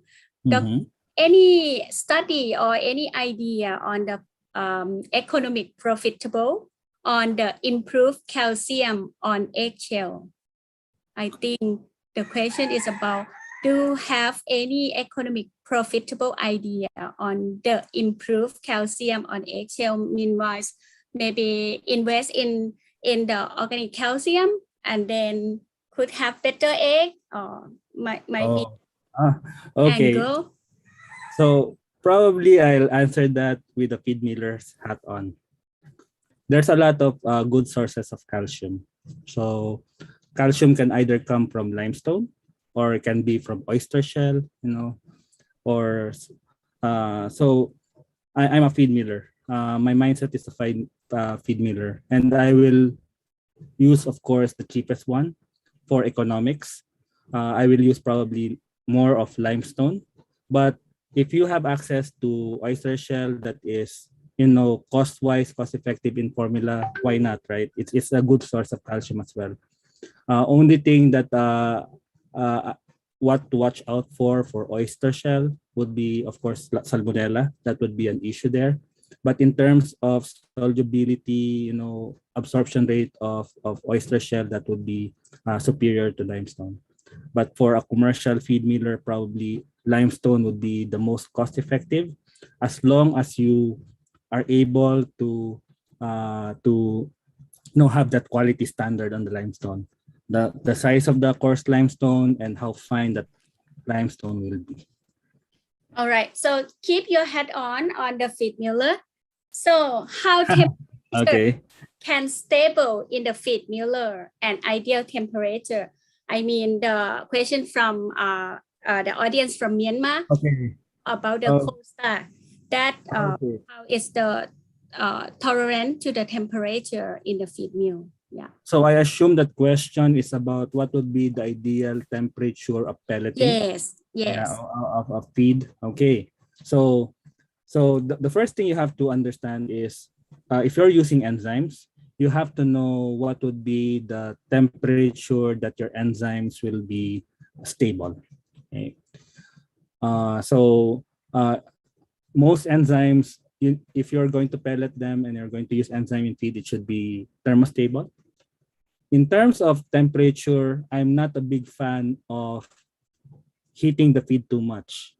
So I'll probably be comfortable with 80 degrees centigrade, 80 degrees centigrade pelleting temperature, not beyond 85 degrees. So that would be my window, 80 to 85 degrees centigrade. Because remember, your conditioning temperature is 80 degrees, but once it goes into the die, because of the pressure of pushing the mash through that die, usually you add plus 5 degrees. So if you are 80 degrees at pelleting, the actual temperature at the die would be about 85 degrees. And then if you are 85 degrees, your actual temperature in the die would be 90 degrees. And 90 degrees, I'm a little bit too cautious about 90 degrees because of course it will destroy nutrients. It will also, you will also run the risk of having resistant starch in the feed. Yeah. But All that's a right. very good question. Very good Yes. question. Yeah. I will compile all the question and send to your team as Yeah. well. So Sure. the next question, keep your head on, but now moving to be the formulator. So Okay. the calcium, the formulation should be look at the total calcium or digestible calcium in feed formulation from your point of view. Oh, good. That's a good question. I'll have an answer to that. Two types of answer to that one. First, it depends on the country because country will usually have regulation on calcium level. And first, you have to satisfy regulation. And regulation looks at total calcium. So in order for you to be legal in selling the feed, you need to first satisfy total calcium.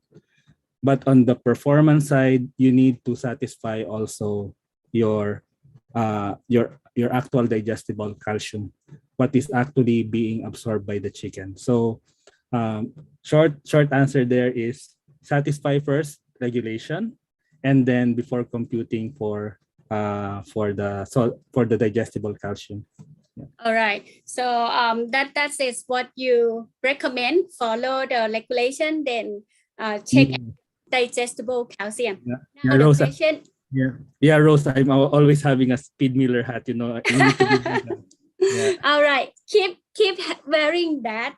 So because the next question is about if in the premix have some of the carrier in feed premix that is kind of calcium. How you do you also factor the other source of calcium like the carrier in the premix? Oh, that's a good. Yeah, that's a good question, and it depends on how much of the inclusion of that premix. You know, if it's just 1 kilogram per ton, even though it is calcium that is the carrier, 1 kilogram per ton will not have a total impact on the total calcium of the diet. So it depends on the inclusion of that premix. But I guess premixes usually 1%, as high as 5%. I don't think it would have an impact on total calcium level of the feed at that rate. All right, so I will get you take a break from being the feed mill. So put the hat back on the Kemin regulation on that. So Dr. Alex, like where is part of the intestine that bacillus in Kronstadt will be work for producing organic acid such as butyric acid? if I understand the question correctly, it's a question of how much is being produced as butyric acid. I on- think they check which part of the gut intestinal tract, where butyric the acid. prostate that you have the bacteria form that Okay. take action. Yeah. I get you there.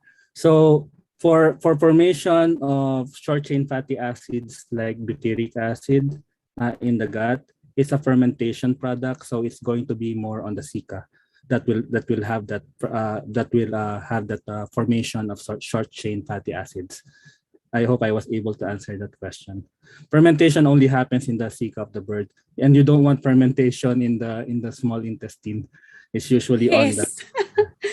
Yeah, that is the action of the fermentation. Now coming to a bit on disease, I think you also vet by graduate. What is the impact of necrotic enteritis and coccidiosis and in gut hello? health? Yeah. Hello. Can you hear me? Yeah, I can hear you. I can hear you. Okay. So What is the impact of necrotic enteritis and cocci in gut health? Are these two diseases still require great concern on animal health also and nutrition in feed also?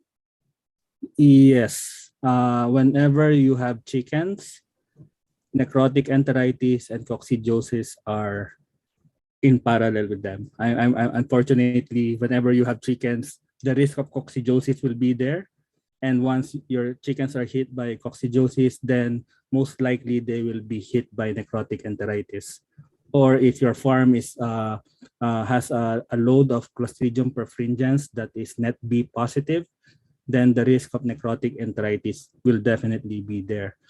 And it is on top of the list, whether broilers or layers or breeders, it will be on top of the list to control, to have good gut health.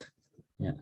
All Very- right. So yes. So now going for the future generation is on the cage free. So I think Kemin has some kind of study already because Oh. you do a lot in Australia and Europe as well. Mhm. Eggshell and gut health improvement in non-cage environment and cage environment. Do you have any comparison to see the effect on the system? Yeah. Yeah, well, that's a very good question. I'll be honest also. Most of my experience will be in commercial type of farming where the chickens are caged. And most of the exposure that I have on cage-free laying of birds will be more from my European colleagues and some of my Australian colleagues. So if there will be a difference in gut health, of course there will be. There's a reason why we, if you look into history, chickens were first were grown in the ground. And because we saw the risk of putting chickens on the ground, they have access to the ground, they have access to a lot of things, access to a lot of pathogens, even parasites. That's why we put them in cages to take them away from that, right? And then right now, because of consumer concerns on animal welfare, we are now starting to go back to putting them on the ground. So if there is a risk of gut health, there will be a lot more risk with chickens that are on the ground. There's also a lot of risk on the mindset of the chickens. There will be some issues also of pecking with when chickens are also on the ground. So to answer that question, if there will be a difference in how to manage gut health, the answer there is yes. You need to be more careful, especially in how you construct the diet and also how to support gut health more. Yeah, when you have chickens on the ground. All right. So the next question, it is also my favorite topic when I work in the feed industry. It's about oxidative stress. So Okay. oxidative stress, I would like, the question is very simple. how about oxidative stress impact to eggshell quality and egg quality? I think you may have to refer a bit back to the audience that to explain on oxidative stress and how you see its impact. Yeah. So again, I'll be honest. I don't have a lot of experience on oxidative stress because having a feed miller hat on, I manage Yes. I manage oxidative stress because I know oxidative stress will happen in the farm. Yeah. That's for sure. Especially when you have an open type of housing, where your animals are exposed to heat stress, and when animals are on heat stress, that the chicken will tend to pull the blood to the periphery of the skin, right, to dissipate heat, and you don't have a lot of blood flow into the intestines, and that causes a lot of oxidative stress. So oxidative stress, yes, I do agree that it is a very big concern on chickens, and putting in antioxidants in the feed, either by putting in vitamin E more in the diet or putting in an antioxidant that spares vitamin E, like your polyphenols, that would be a good solution for oxidative stress. But on impact itself on egg quality or egg production, I don't have data today, Rose. I'm sorry. All but right, no problem, no problem. So the next question refer back to the CoStat that you just showed. Mhm. If the feeds of our audience already contain butyric acid and various acid like short chain MCFA, when using CoStat, it is compatible to use? Yes, it will have a synergistic effect on the animal. Yeah, so it would be good because you have their butyric acid, at the same time you have something there to maintain stability in the flora. Stability of the flora of the chicken is really important, and especially for long-lived birds like layers. I don't know if you've noticed, Rose, in the farm when there's a drop change in the diet of the bird. Yes, yeah, There's tendency to drop in egg production, right? And you need to yes, have something to help the chicken have that stability in microflora. And yeah, Clostat will definitely be able to help you in that. yeah. Not only that prepare the factory ready to produce, but have to Yes. monitor the feed production. So the next question related to this, I think it's quite general. You have explained in your slide, but would you please summarize for the audience here? If you control or decrease the feed consumption per day of the bird, does it affect the amount of egg production? Assume the feed all that the feed need for egg development. So this question, I assume, is on the laying side. yes, yes. Well, unfortunately, I follow a particular rule when it comes to feed intake in layers. You can never decrease, but you can increase. The rule there is for the basic principle that a layer will have a particular body mass already. And the feed that it's taking in per day, it is to sustain that body. And once the maintenance part of that body is satisfied, then it goes to growth, and then it goes to egg production. If you decrease the feed intake of a chicken during the laying phase, definitely you will see a drop in egg production. It's just because it needs to maintain itself first before producing an egg, and it will prioritize its body.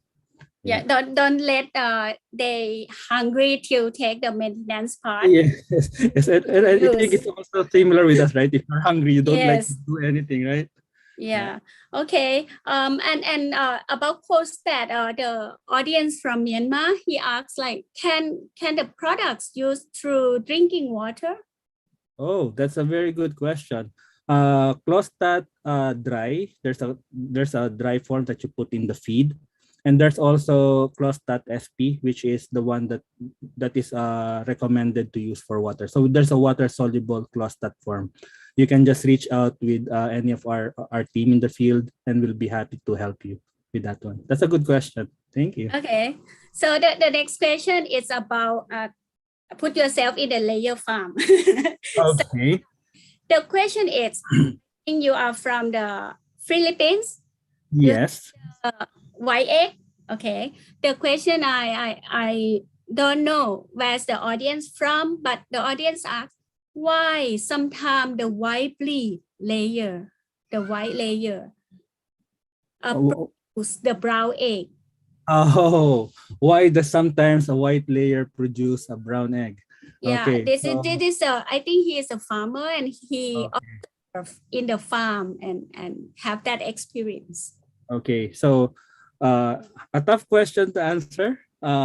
So if you would look into the shell color is basically also pigment. It's also pigment. The white line, difference between the white line and the brown line, the reproductive tract of the brown line has these cells that can get the pigment from the blood and put it on the shell. Okay. So when a white line starts to lay a brown egg, or once in a while they will lay a brown egg, it's just because down the line of their pedigree, there would be in their pedigree a line that has a brown. Grand pedigree. Yes, and Yes, somehow along the possible. line, yeah, it Yeah. will be possible. It's no different from having a broiler in the farm, having one dark colored broiler there. Along the line in the pedigree, there will be some cross there. That's why one or two chickens in your layer line will have a brown egg. All right. So Kemin intestinal health team really have a great expert like you. So I think the audience here would like to reach you more to ask for many questions due to that. Thank you. I will go to the last question, very easy one. I think you already explained brown line, but the audience using the word hairline. What is the cause of the hairline crack in egg? Okay, so causes of hairline fracture. So we discussed already about vitamin D. I won't touch on that. Diseases also might be able to cause that, like infectious bronchitis will be on top of my list. Another way of looking at it is if the hairline cracks happen with old laying hens, it's normal. Again, because they lay larger eggs and they have to spread the 2 grams of calcium in a large egg. It's a problem if it happens in a young hen. If it's a young hen having a lot of hairline cracks, 2 things I will look at. 3 things: nutrition, again, calcium, phosphorus, calcium level, vitamin D level, diseases like infectious bronchitis. And then I will also look into the cage itself. You know, the floor of the cage of the layer, it's slanting, right? It Yes. should not be more than 6 degrees. If it's more than 6 degrees, you know, the momentum of the egg, once it drops, the momentum of the egg can be very fast if the angle is more than 6 degrees. And it's easy to check. You just look at the floor. You know, if you have an elevated house, you just look at the floor. If there's a lot of eggs at the floor, then it means that the steepness of the floor is very, very steep. Yeah. Okay, understand. Thank you, Doctor. Come to Sure. question, the ladies and gentlemen, the audience. I could not cover all questions, but this will be the last one because Dr. Alex have time with us here, and I think for Philippines already 12:40, right? So apologies for that. Really last question, Doctor. So the cost of feed production is very high from various discussion because of the feed import, Mhm. the raw material import. Mhm. There is a question from gentleman here. Then especially the feed material, feed ingredient for pelletized type of feed. So Mhm. what about your opinion if we shift to mass feed type will really get problem to the gut health? Okay. So, good question. It's basically a question of whether going from pellet to mash, right? Uh, I'm a big believer of mash feed in layers. Mash feed in layers, if you look into data, mash feed layers on mash feed always perform better compared to chickens with pelleted feed. The difference is because we're going to go back into particle size. So when you do layer feed, pelleted it, you grind it small in order for you to make a pellet. A good thing about mash feed, and it should have the right size. Usually you shoot for more than 2 millimeters or 2 microns. Above 2 microns would be better for a layer feed. Layers will always perform better with a coarse particle size, and being in mash actually will give you that advantage. Because again, chickens, these are long-lived birds. Layers are long-lived birds, right? And they need to grind. Their gizzard needs to be exercised, and is part of gut health. A good strong gizzard would lead to actually a stronger, healthier gut. One thing that I have to say is, please, if your chickens right now are on pelleted feed, don't shift to mash. If they started on pellet, finish them off with pellet. And if you want to go to mash, you start with a new flock with mash. Don't layers are very sensitive to change. And if there is some change, big change, they will react. They will always have a drop in egg production. So to answer the question, Rose, I answered you long. But to make the answer short, layers are better off with mash feed, and I can show you a lot of data on it. And if your layers right now are on pellet, please maintain them on pellet. And if you want to go to mash, you can start with a new flock. Okay. So the Crostat can use with mash feed as well, right? Oh yes, if mash feed and also pelleted feed, Clostat is thermostable. Yes. Thank you. All right. Yeah. So the chicken, especially layer, they have their own behavior, very kind of panicking Yes. and kind of doesn't like the change, even the weather, very sensitive. Yes. They're So very that's why, sensitive to. yeah. Just tell the audience with the basic, like human, like kid, don't want to disturb. Yes. Yeah. Yes. So I that's agree. very nice discussion today, Dr. Alex and Dr. Tin, who do the translation in Vietnam today. On behalf of Informa Markets and came in as our platinum sponsor today, thank you very much for all the audience here. 300 stay with us. And to remind, another 1 hour, we will meet together with the new case solution with Echo Techno. So let's take a lunch break, stretch yourself, and see you back in 1 hour. Thank you very much. สวัสดีค่ะ Thank you very much. Thank you very much. Salamat po. Thank you. Thank you. Ladies and gentlemen, you can remain at this Zoom link or you can leave and come back again at the timing. Let me reconfirm the next schedule.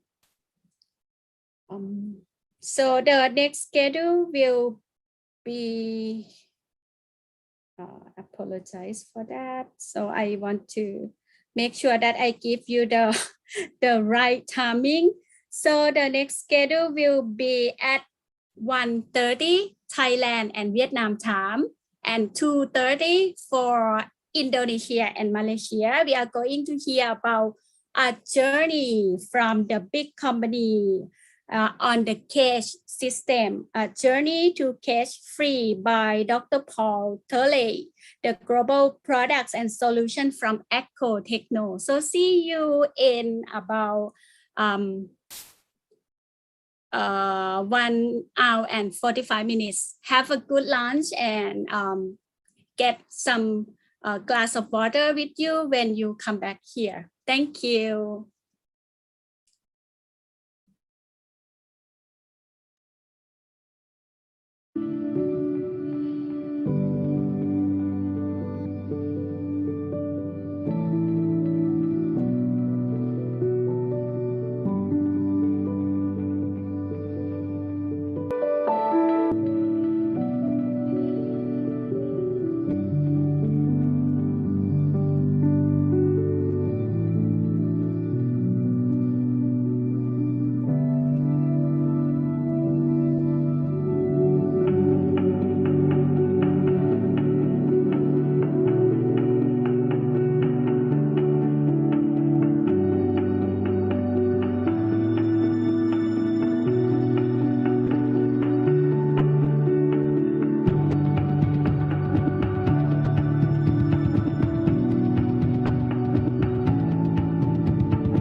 We are scientists, inspired by the world around us.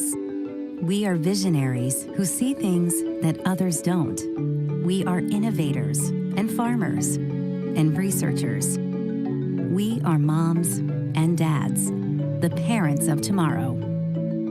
Every day, Kemin team members are here to add value to the entire value chain. They bring home to our customers the type of nutrition they expect. We are Kemin, and we are transforming lives. Founded in 1961 by R.W. and Mary Nelson, Kemin Industries began modestly on a family farm in Des Moines, Iowa. Today, however, Kemin has grown into a global ingredients company, improving health, feeding a growing population, and ensuring the safety and well-being of billions of lives. In more than 120 countries around the world, in Europe, the Americas, China, Africa, and Asia, in laboratories, in fields, on farms, and in factories, Kemin Innovation is finding solutions to the world's greatest challenges. Scientific discovery is based on having and testing hypotheses. If what happens is different from what you had expected, that doesn't mean the experiment was wrong. It means you have a possibility of a discovery.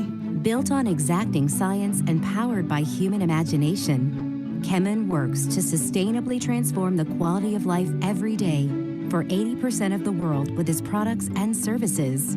The quality and safety of our ingredients is absolutely critical.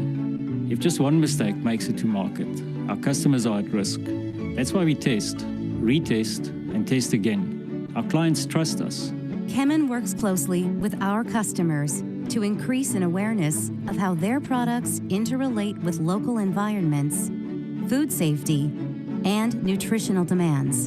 In fact, every Kemin facility around the world has a customer laboratory services team dedicated to helping our customers with their unique challenges. For over half a century, Kemin has applied science to improve the quality of life. We embrace the exploration of new areas, finding unique solutions to changing needs. We truly work with an eye on the future, developing scientific solutions today that will be ready to benefit you tomorrow. We are relentless in our pursuit of a better world. And because we hold ourselves to a higher standard around the globe, you will find dedicated professionals with a deeper commitment, a passion for what is possible, and a desire to do more for the communities we serve. We are Kemin, and we are sustainably transforming the quality of life.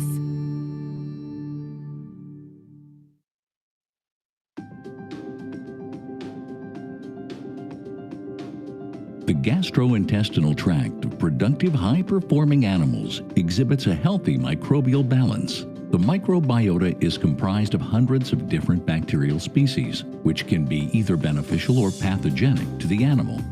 Pathogenic species, such as Clostridium perfringens, are commonly found in the gut of healthy animals, yet do not impact performance. However, when given the opportunity to thrive, the Clostridia can proliferate and create an imbalance in the microbiota ecosystem, negatively impacting health and performance. A high prevalence of Clostridium perfringens in the microbiota can result in damage to the intestinal lining in the form of lesions, thus reducing the digestive and absorptive capacity of the animal. In addition, the decreased intestinal integrity of the gut allows harmful pathogens and toxins to enter into the host, which can result in both intestinal and systemic inflammation. The use of an active microbial like Clostat can support a healthy microbial balance in the gut by reducing its susceptibility to intestinal challenges. Clostat contains a unique patented spore-forming strain of Bacillus subtilis, PB6, which was isolated from chickens who had survived a high exposure to Clostridium perfringens in the environment. Because PB6 is a spore-forming bacteria, it is able to survive harsh conditions, such as the acidity of the stomach or the temperatures associated with pelleting. Under appropriate conditions, PB6 germinates into vegetative cells and becomes active. Once active, the PB6 in Clostat secretes antibacterial compounds that are inhibitory towards certain strains of pathogenic bacteria, such as Clostridium perfringens. These antibacterial proteins disrupt the cell membrane of the pathogen, causing leakage of the cell contents, ultimately killing the bacteria without harming the beneficial gut microflora. Thus, PB6 is specific in reducing the prevalence of pathogenic bacteria in the microbiota, ultimately maintaining a balanced and healthy microbiota. Feeding Clostat active microbial helps support a healthy microbial balance in the gut by reducing the susceptible intestinal challenges that would otherwise negatively impact health and performance.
We are scientists, inspired by the world around us. We are visionaries who see things that others don't. We are innovators and farmers and researchers. We are moms and dads, the parents of tomorrow. Every day, Kemin team members are here to add value to the entire value chain. They bring home to our customers the type of nutrition they expect. We are Kemin, and we are transforming lives. Founded in 1961 by R.W. and Mary Nelson, Kemin Industries began modestly on a family farm in Des Moines, Iowa. Today, however, Kemin has grown into a global ingredients company, improving health, feeding a growing population, and ensuring the safety and well-being of billions of lives. In more than 120 countries around the world, in Europe, the Americas, China, Africa, and Asia, in laboratories, in fields, on farms, and in factories, Kemin Innovation is finding solutions to the world's greatest challenges. Scientific discovery is based on having and testing hypotheses. If what happens is different from what you had expected, that doesn't mean the experiment was wrong. It means you have a possibility of a discovery. Built on exacting science and powered by human imagination, Kemin works to sustainably transform the quality of life every day for 80% of the world with its products and services. The quality and safety of our ingredients is absolutely critical. If just one mistake makes it to market, our customers are at risk. That's why we test, retest, and test again. Our clients trust us. Kemin works closely with our customers to increase an awareness of how their products interrelate with local environments, food safety, and nutritional demands. In fact, every Kemin facility around the world has a customer laboratory services team dedicated to helping our customers with their unique challenges. For over half a century, Kemin has applied science to improve the quality of life. We embrace the exploration of new areas, finding unique solutions to changing needs. We truly work with an eye on the future, developing scientific solutions today that will be ready to benefit you tomorrow. We are relentless in our pursuit of a better world. And because we hold ourselves to a higher standard around the globe, you will find dedicated professionals with a deeper commitment, a passion for what is possible, and a desire to do more for the communities we serve. We are Kemin, and we are sustainably transforming the quality of life.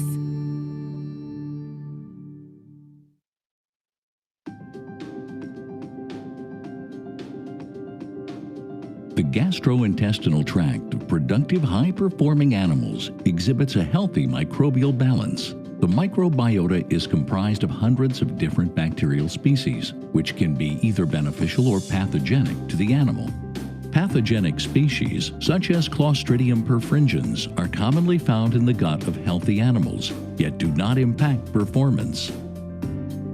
However, when given the opportunity to thrive, the Clostridia can proliferate and create an imbalance in the microbiota ecosystem, negatively impacting health and performance. A high prevalence of Clostridium perfringens in the microbiota can result in damage to the intestinal lining in the form of lesions, thus reducing the digestive and absorptive capacity of the animal. In addition, the decreased intestinal integrity of the gut allows harmful pathogens and toxins to enter into the host, which can result in both intestinal and systemic inflammation. The use of an active microbial like Clostat can support a healthy microbial balance in the gut by reducing its susceptibility to intestinal challenges. Clostat contains a unique patented spore-forming strain of Bacillus subtilis, PB6, which was isolated from chickens who had survived a high exposure to Clostridium perfringens in the environment. Because PB6 is a spore-forming bacteria, it is able to survive harsh conditions, such as the acidity of the stomach or the temperatures associated with pelleting. Under appropriate conditions, PB6 germinates into vegetative cells and becomes active. Once active, the PB6 in Clostat secretes antibacterial compounds that are inhibitory towards certain strains of pathogenic bacteria, such as Clostridium perfringens. These antibacterial proteins disrupt the cell membrane of the pathogen, causing leakage of the cell contents, ultimately killing the bacteria without harming the beneficial gut microflora. Thus, PB6 is specific in reducing the prevalence of pathogenic bacteria in the microbiota, ultimately maintaining a balanced and healthy microbiota. Feeding Clostat active microbial helps support a healthy microbial balance in the gut by reducing the susceptible intestinal challenges that would otherwise negatively impact health and performance.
สวัสดีค่ะ Good afternoon and very good morning to some of you from Europe that just joined us today.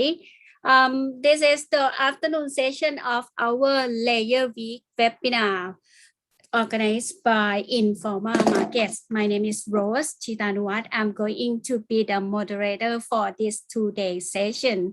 So together with me, we have a lot of experts going to share on how is the sustainable layer production with the innovative solution and technology. In the morning, we have touched on the Vietnam layer production, and also the came in to touch on the sustainable way on using the feed nutrition to improve the eggshell quality, which is very great attendance from all of you.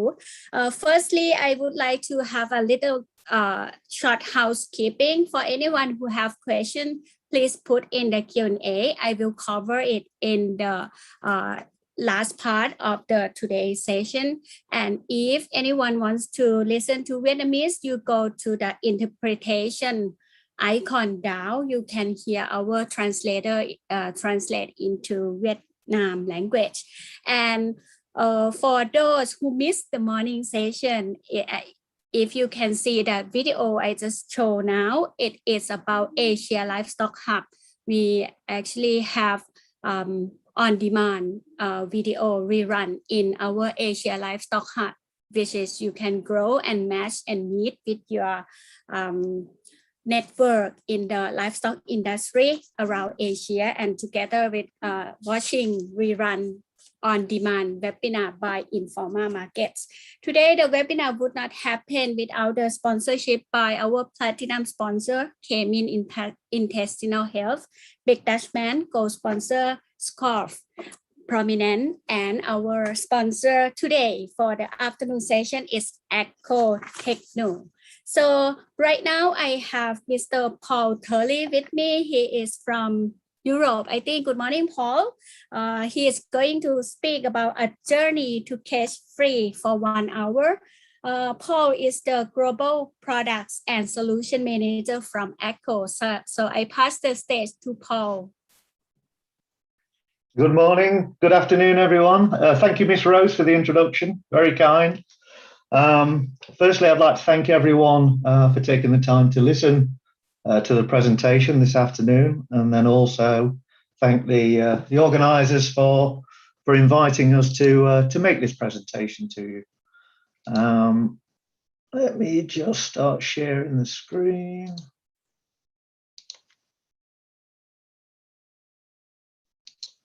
And then we can begin. Okay, is that clear? Everyone see? Yes, Paul. Perfect, thank you. Okay, introductions first. My name is Paul Turley. I'm 53 years old, been 30 plus years in the poultry industry.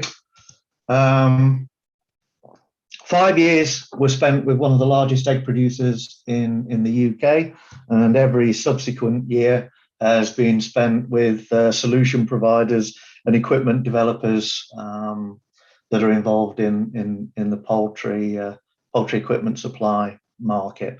Now, what I'll do, if that's okay for now, is I will switch off my video to preserve bandwidth.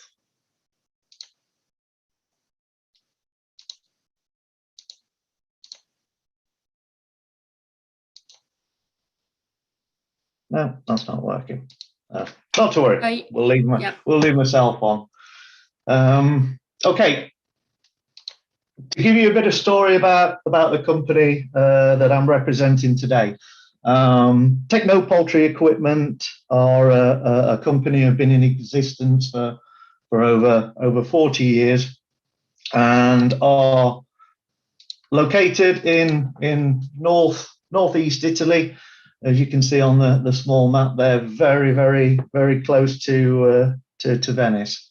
40 years, they've gone through a lot of development and seen a lot of changes in the industry, and as we've all had to do, is adapt to the changing markets that we're all involved in. I'm very lucky to work with some very, very talented people, both within Techno, but then also within AGCO, our holding group across the world. So, you know, we mentioned experience there. We've got 40 years, and if you combine the experience of all the people involved, and there is certainly a lot of knowledge within the group and within the company. Okay, so let's get the presentation rolling, and I thought it was a good point to look at where do we actually start with this journey. How did we get to where we are now with the egg production facilities and industry that we're all happily involved in?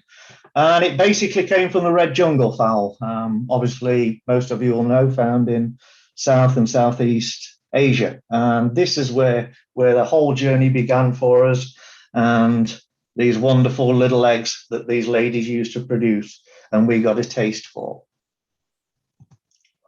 Okay, then what happened is that because we enjoyed these eggs, we had the scientists and the geneticists back there then in the day, many moons ago, who started to tinker with the bird, and eventually we developed the domestic fowl, the domestic laying hen, and our progression into egg production then began. And we started off small, as we do on most things, very small backyard farming, you know, providing the laying hen with some feeding space, bit of water, and if she was lucky, a nice house to live in.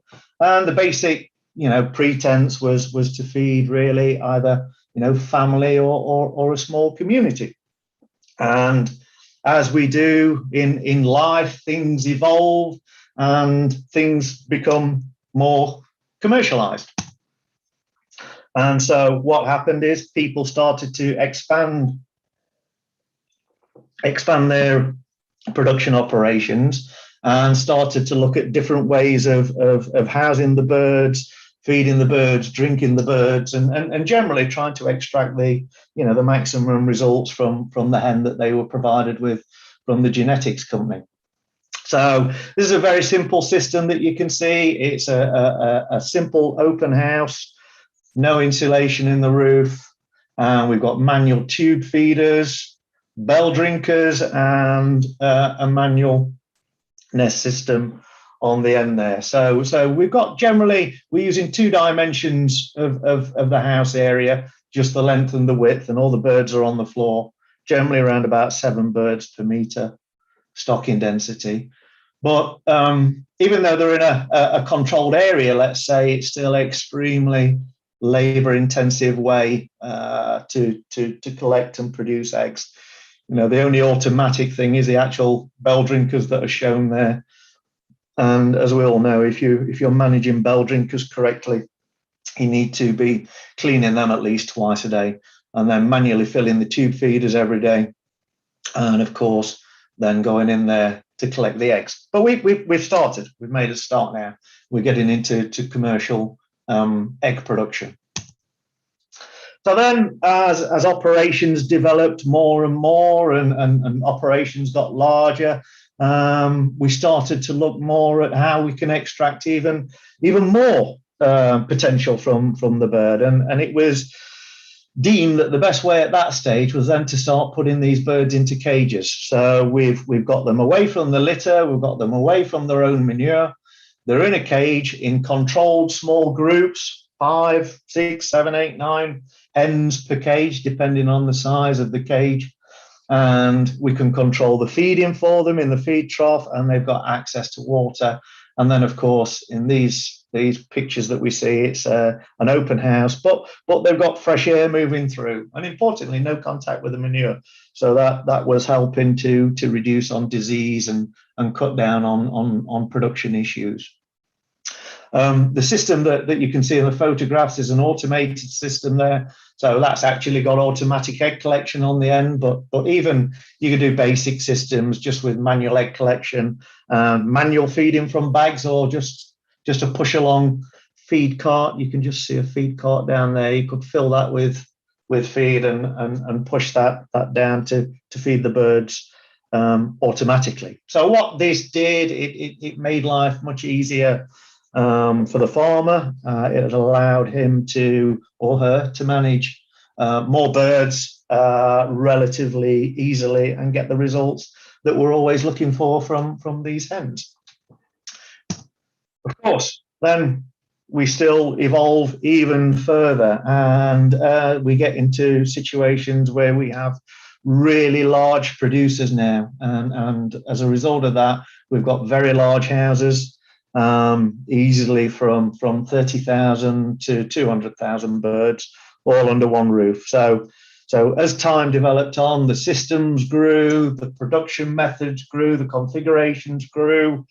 We went away from the A-frame system and introduced manure belts into houses, as you can see on this picture on the bottom right, and that allowed us to remove manure on a weekly basis. So again, we're getting the manure away from the birds and trying to keep them as healthy as possible so that we can get the best results from them. Then, as life develops, as we all develop and society develops, people started to look at this production system with birds in cages and weren't exactly comfortable with it. So we had small bodies that were developing and lobbying governments around the world to say it's not the correct way to keep birds in cages. I think, this is in developed society where people became more affluent and also have more disposable income. They don't need an egg to survive. It's just a commodity that they buy. So then they started to look more and more at the actual welfare of the laying hen itself.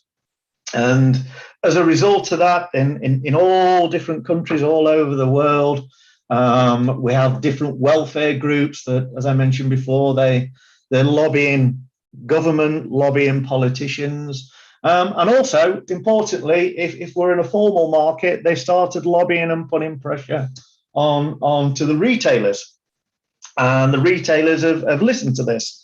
And so what they have started to do is make more demands on suppliers that they take into account the welfare of the laying hen, and so that they can satisfy the demands of their customers. So we make the first step, and the first step was a relatively simple one, even though it seemed a large one at the time. And so what we did, we transitioned from what we call the traditional cage, just with feeding system in the front, water supply at the back, and a manure belt underneath. And what we did, we opened up all the partitions, or a few of the partitions, to make a larger colony of birds. So instead of being 5, there might be 15, 20, 25, 30 within that particular colony, as you can see in this diagram here. And instead of just being in a cage, we had to enrich that cage. So we needed to introduce an area for them to lay, a laying nest.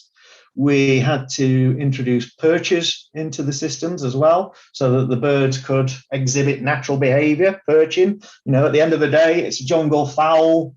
She's used to perching in a tree, and that still happens today within the genetics of the bird itself. Also, obviously, birds spend time, as we can all see in bird behavior, scratching in litter or on the floor. And so, as part of the enriched cage system, we had to introduce scratch mats. So where you could put the litter or a substrate, in most occasions it's feed, you can see feed would go into there. And that would allow birds to exhibit and perform natural scratching behavior. So that was the first step, is from a traditional cage into an enriched one.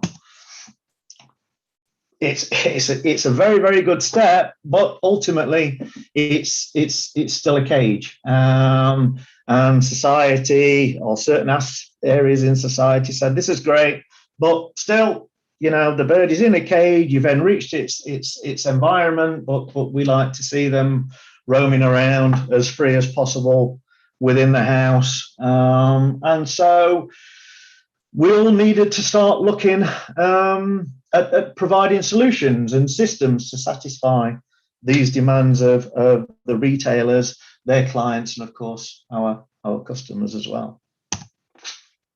So all the time this has been happening, the bird's been changing as well. You know, the breed companies have been working really, really hard over the years to get the bird to eat as little food and produce as many eggs as possible, and with a good livability. So you can see in nature, 8 to 12 eggs per year would be expected. In the 1900s, we would be around about 120, and today we're 300 plus. So, you know, today's laying hen is, you know, she's a little bit like a Formula One car. And so to extract the best out of her, extract that full genetic potential, we've got to make sure that we give her all the conditions necessary so that she can produce as many eggs as possible with the littlest amount of food. Obviously, we're all commercial at the end of the day. So where do we start? Rearing. Rearing is the key to success. It's you know, everything starts with rearing. In cage production, it's really, really important. But also when we get to let's call it cage-free production, it's even more important. So we really, really have to make sure that we're going to rear a pullet that's strong, robust, and importantly, able to jump from different levels, from the floor to nests or from the floor to perches, because we are going to introduce systems where they're no longer two-dimensional, just on the floor. We actually use the height as well by introducing different levels. So the bird needs to be able to move from one level to another to find nesting space, feed space, and drinking space as well. So if we look at the old traditional system, we used to rear them in cages. It's not going to work for a bird that's going to go into a cage-free environment. Believe me, we tried in the UK many years ago and realised it failed. And I think a lot of countries and customers who have gone down this route thought, yeah, it'll be fine. The birds will learn. No, it's not. It's really, really tough. We need to start as we mean to go on and develop the bird and rear the bird for the system where she's going to spend the majority of her life. Even two-dimensional rearing, as you can see on the floor, is still not going to give us the results. It'll be a bit better than coming from a cage, but still, we're only working on two planes, so the length and the width of the building. We're not actually teaching the bird to jump in that system there. What we have to remember, of course, all the way through this as well, is that the clients have different demands. You know, we've got clients that like basic systems. There are clients who like more complex systems, and there are also, you know, varying budgets that they've got available to invest in these systems. So as solution providers, we need to try and cater for all those demands to give clients the best value for money that they have available to invest in those projects. So that's an important point when you can see the journey into the development of the various systems. So one way we could think to improve the rearing of these birds that are going into cage-free systems could be with the simple introduction of A-frames. So A-frames put into the house so that the birds can then jump up and perch and stand on the systems and learn to get from one level to another. It's a good solution. It will certainly help, but it's still not going to give us the results that we need, because predominantly a bird will only go up there to perch maybe a little bit during the day, but at night, and she's only going up there to rest. She's not going up there to feed. She's not going up there to drink. All that is down on the floor. So she will be conditioned to realize that the feeding and drinking is on the floor, and all I'll be doing is going up onto the perches to rest at night or get away from stronger birds during the daytime. So will certainly help build a stronger bird. It'll get used to jumping, but it's still not the best, shall we say, solution for cage-free production. So if we still look at the traditional floor system, one way we can help this is to introduce winchable platforms into the rearing house. So these can be plastic slatted or a wire mesh platform that goes down the length of the house. And you'll notice that on these I've put all the nipple drinkers. So basically, as the birds get older, we start winching these systems to different heights. And what we get the bird used to, she'll realize that if she wants to drink, she's got to actually go onto a different level. So some people like to leave one down on the floor. We have rules and regulations in Europe that actually say you must do that as well in these types of systems. But the general way to manage these operations is to put the drinkers above the platforms, winch the platforms, and by that method, if a bird wants to drink, she's got to jump. So she learns to jump from one level to another, and also to find at least one of the things, out of the feeding, nesting space, perching space, and drinker space that she's going to find in a traditional free-range system.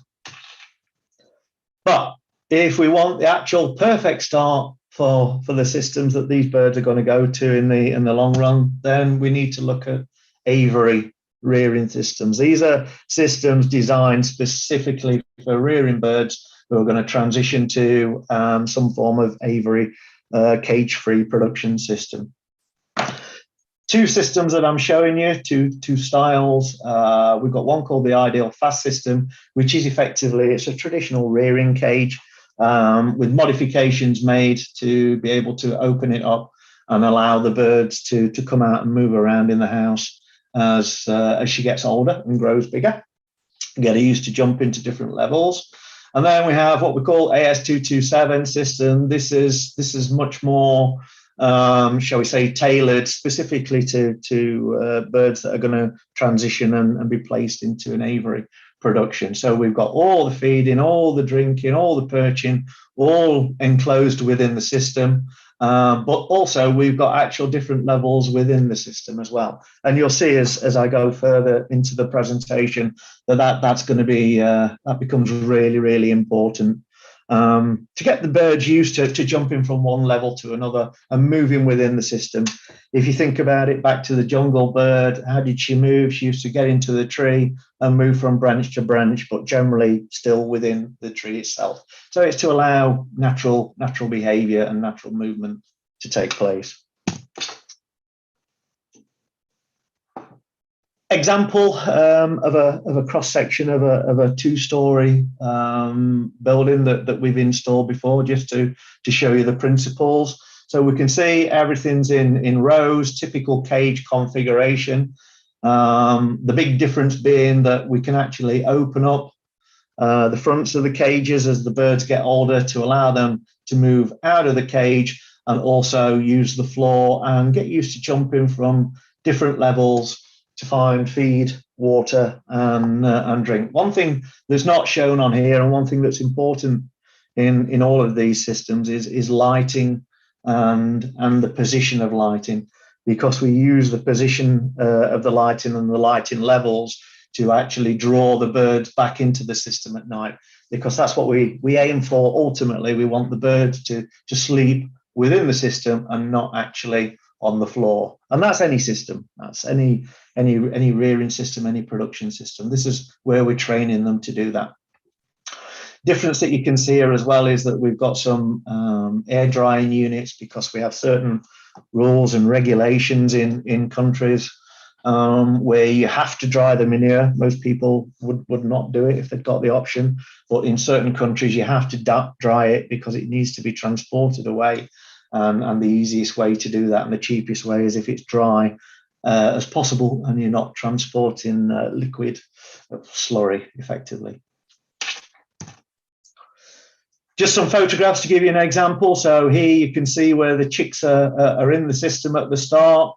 We've got good access. Chicks can't get out, but we can get in there to check them. It's also good for vaccination purposes. It's quite easy to control them from a vaccination perspective because you've got them in controlled groups as opposed to all running around on the floor. So it makes the management certainly easier. And then you can see as the birds get older, they then start to venture out and they get used to jumping in and out of the system onto different levels. And then also scratching around in the litter area during the daytime. Just an example there for the AS227, the alternative system that's available. Again, principles are the same. We've got feeding, drinking, perching. Everything is enclosed within the system. The one thing that you'll see on all the larger systems is that the floors are empty of any equipment. There's no feeding, there's no drinking down there. The only thing that you'll see generally is in the center there, we put scraper systems underneath each row so that we can reduce the amount of litter that's in there. So the whole aim of this is that feeding, drinking, perching, all enclosed within the system so that the bird knows if I want to do that, I've got to go in the system. I'm not going to get feeding, water or drink down here. So there's it's conditioning the bird so that eventually she'll know that she's going to go in the system to do that, and then also find the nest to lay the egg and prevent or reduce floor eggs. That's also obviously key to this rearing process. That's one of the ultimate aims that we want to achieve. Just some photographs there, just to give you examples of what the AS227 system looks like in reality. You can see it's a much larger machine than like the traditional open cage system. As I say, it's an evolution. That's what the whole process is through this journey. We're evolving all the way through and retweaking and redesigning systems to get the birds more suited to the production environment that they're going to go in. You can see the chain feeders with perching and feed saving lips to prevent feed wastage, and then also winched nipple drinker systems to get the birds used to jumping onto perches and using also the perch on top to get into the platform in the center there. So there's a lot of thought gone into these systems, and it's all to prepare the hen for when she goes into the production environment. Okay, so far we've produced our quality pullet, and now she's going to go into the laying environment. And as I mentioned before, we've got, we have to cater for different clients' needs and different clients' budgets. And so there are various stages and various configurations that are available to suit budgets and to try and give our customers the best value for money. So here on the first one, if you look, it's very, very similar to the original photograph that I showed you of the pen system with just a small colony of 2,000 birds. But we've already made improvements when we look at what we're doing here. Instead of tube feeders, we're using an automatic chain feeder, or of course you can use pan feeder system as well. And then the other thing that we're doing, instead of using bell drinkers, we've switched to a nipple drinker system, which is in my opinion, and I think in most people's opinion, by far the best system for giving water to laying hens. And then what we could also do here is introduce a perch above that nipple drinker line, so that at least we've got the bird jumping from one level to another and somewhere to roost at night.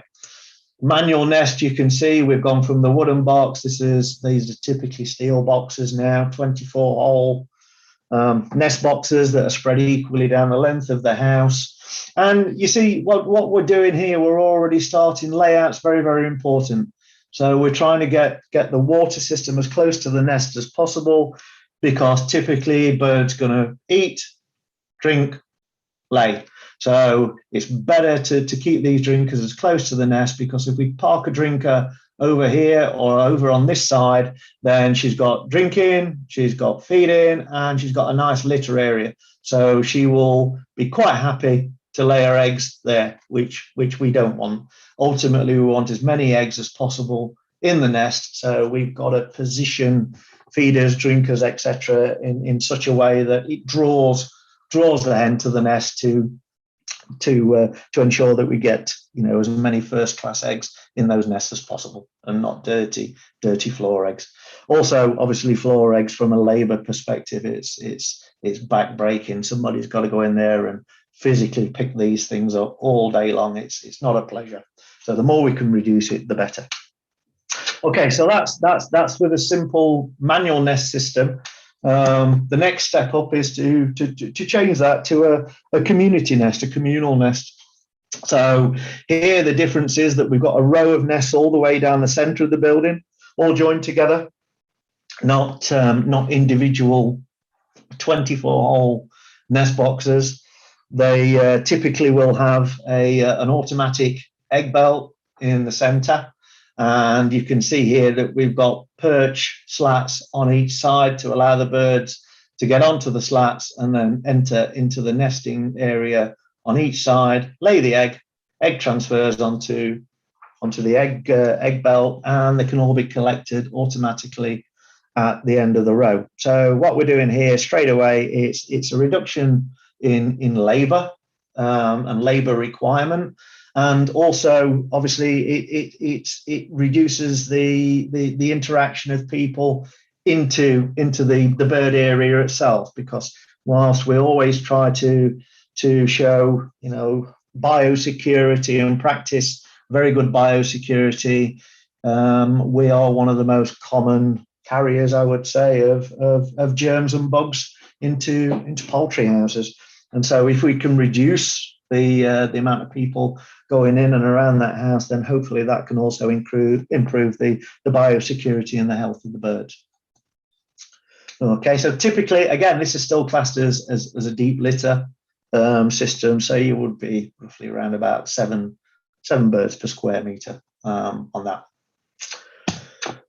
Okay, next step is a system that we've used traditionally for many years in Europe. So we've got the same automatic nesting system down the center of the building. What you'll see now, we've got slats each side of the nest, and all the feeders and all the drinkers are on the slats. So remember, before I mentioned litter, nothing on there whatsoever. Everything is on the slat close to the nest, so the bird can eat, drink, lay, and then she can come down here later just to exhibit scratching behavior and resting and yeah, downtime, let's say. But we don't want to encourage any eggs in this area. So this is a traditional, we call it in the UK, a flat deck system. That would generally allow you to increase your stocking density between 9 and 12 birds per square meter. So you do get a bonus.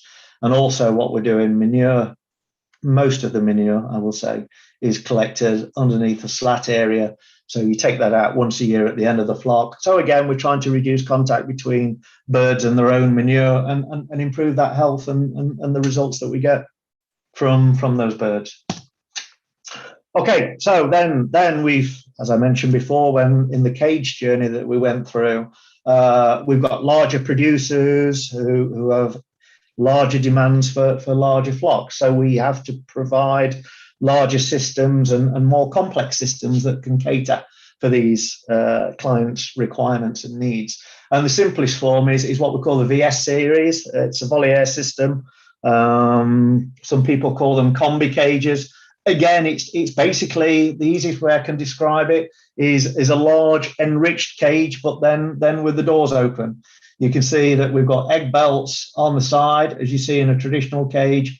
And then we've got the nesting area. We've got perches, feeding and drinking within the system. So we could put this traditionally, as we've seen previously, in rows, exactly same as cage producers are used to. So as I mentioned before, we also need to clients need to feel comfortable with the new systems that they're introducing. You know, it's a large investment. It's a big gamble ultimately for them, of course.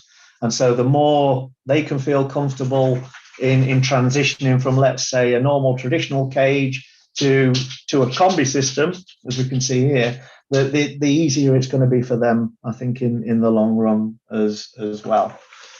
Principles, same principles apply. We've got scrapers underneath each cage row, but all feeding, drinking, laying is enclosed within the system.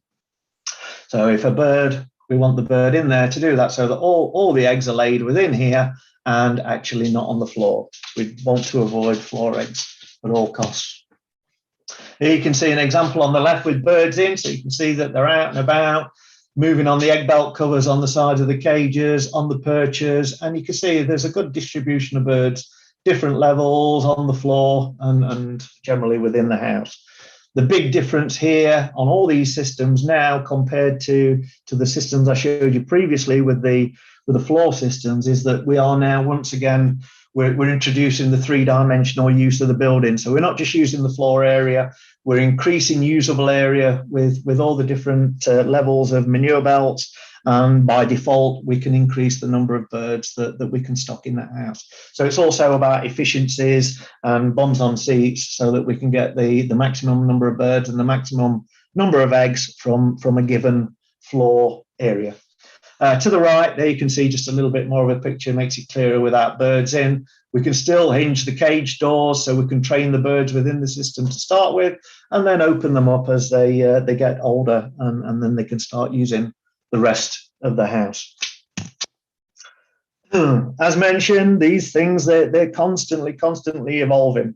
And so then we had to introduce another extension to the range called the AS series, the Avery system series. And as you can see, these are a different, it's a completely different solution compared to like we've got with the rows of the VS systems in a cage-like arrangement.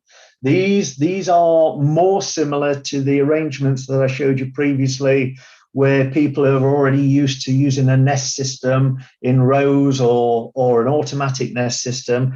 The big difference being is that what we do, we introduce manure belts at different levels to increase the stocking density within the house. Now, there are too many systems here to go through individually, so I'll just focus on two, AS480 and AS580, just to save time for everyone. Here you can see the differences. So now we've got a full system with manure belts, steel wire mesh floors, and then we can see we've got nesting area, and then we've got feeding, drinking, perching, everything all included on these levels. You'll see that the drinkers, same as we mentioned previously, are always close to the nest. So we feed, drink, lay. And then we've also got extra usable area on top of the system there, again, to utilize the volume of the building to try and come out with as many birds as is practically possible and manageable within the floor area of the house that we've got available.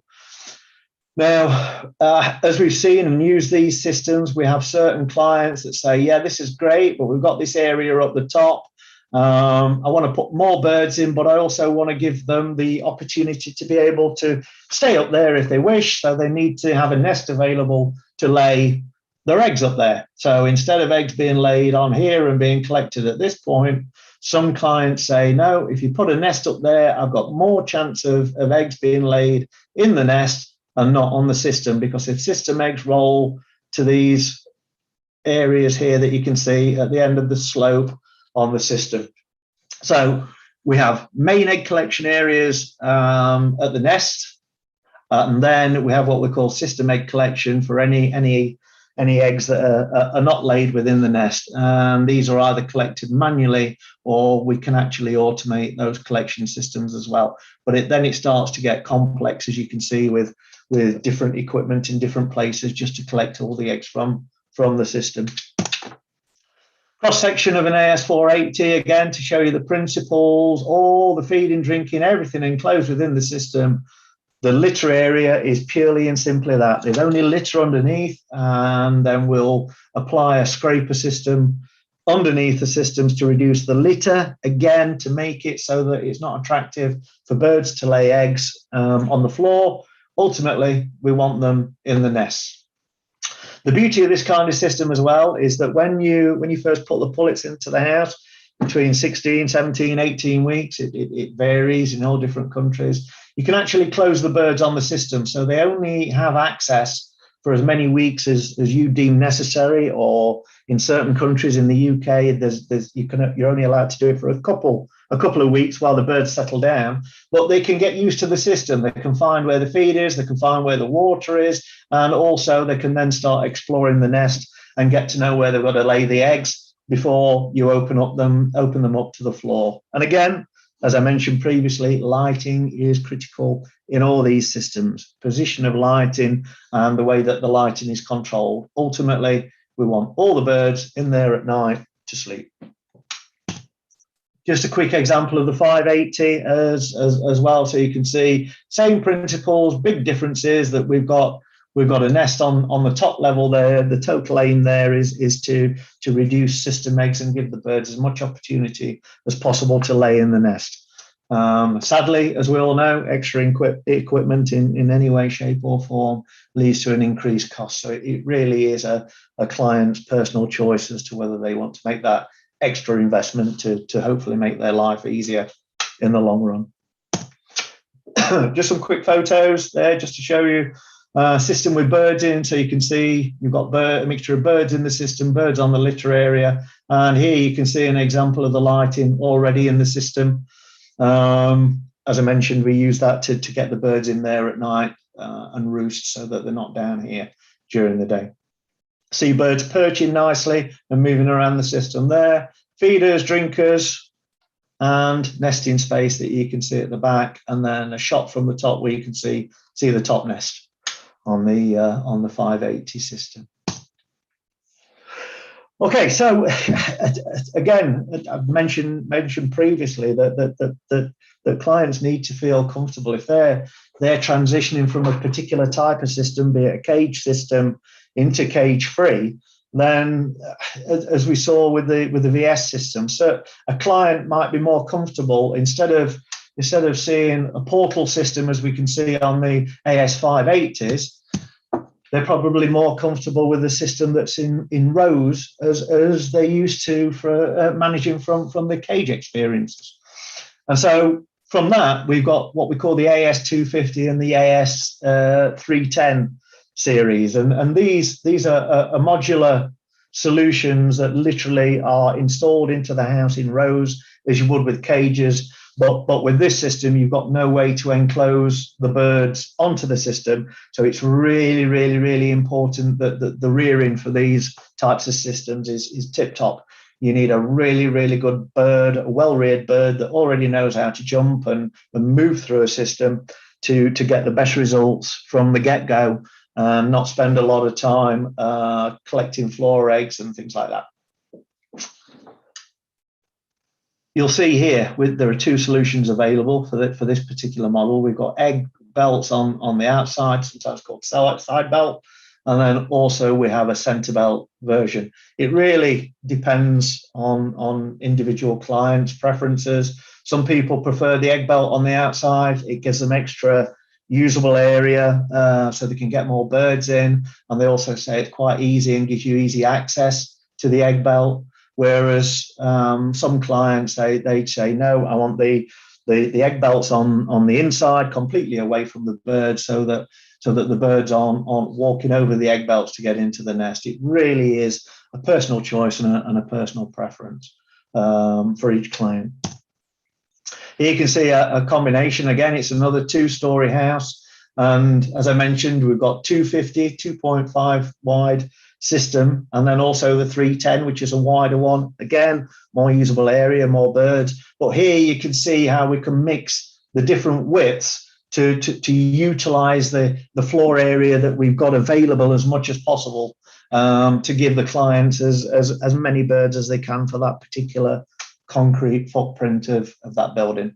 Again, in this case, you can see that the client had a requirement to put manure drying on there to dry the manure for transport away at a later stage. Same story all the way through. The only equipment that you'll see on the floor is maybe a scraper system underneath the cages. No feeding, no drinking, nothing.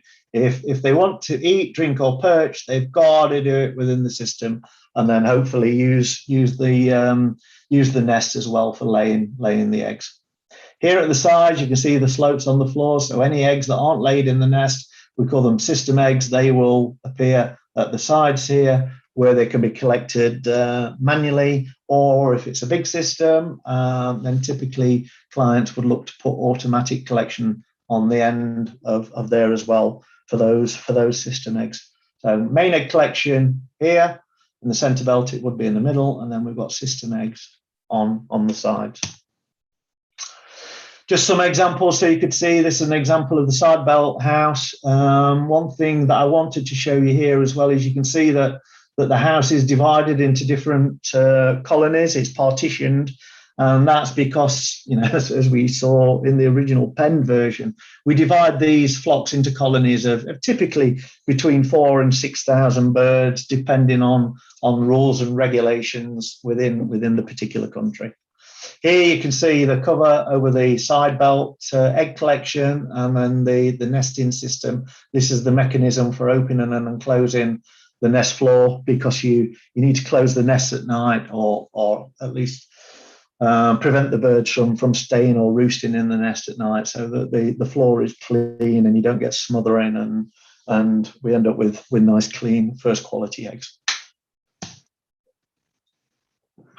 Okay. Again, we're evolving all the way through this process. And so you remember I mentioned before about system eggs, because any eggs that are laid on here are on the sides. And some clients said, well, that's great, but I don't want to collect them manually, and B, I don't want to have lots more complex egg collection systems in there.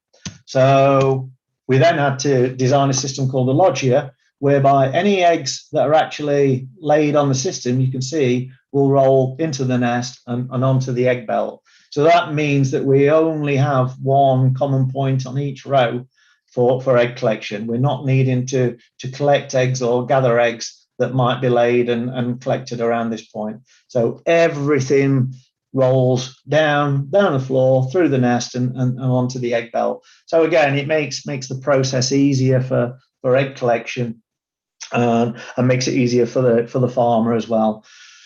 You'll notice here that with the Loggia system, and also with the previous system with the AS250 and 310, they are relatively low systems. They're not really high, and so that's quite good for markets that we see where people are wanting to convert, let's say, existing units into cage free. And they don't have much height. It might be a broiler house, or it might be a broiler breeder, an old broiler breeder house, and they want to change use. Or it might be a small cage system from way back in the day. It might only be three, 4 tiers. So these lower systems also lend themselves to be fitted into an existing house. Well, the big story here is the easy collection of the system eggs, because they'll all end up on the main egg collection belt. Again, principles exactly the same as we mentioned before: feeding, perching, drinking close to the nest, and nest. Eat, drink, lay. That's the whole way that we're trying to get these birds behaving in the house. Here you can see an example cross section. So we've got 2 rows.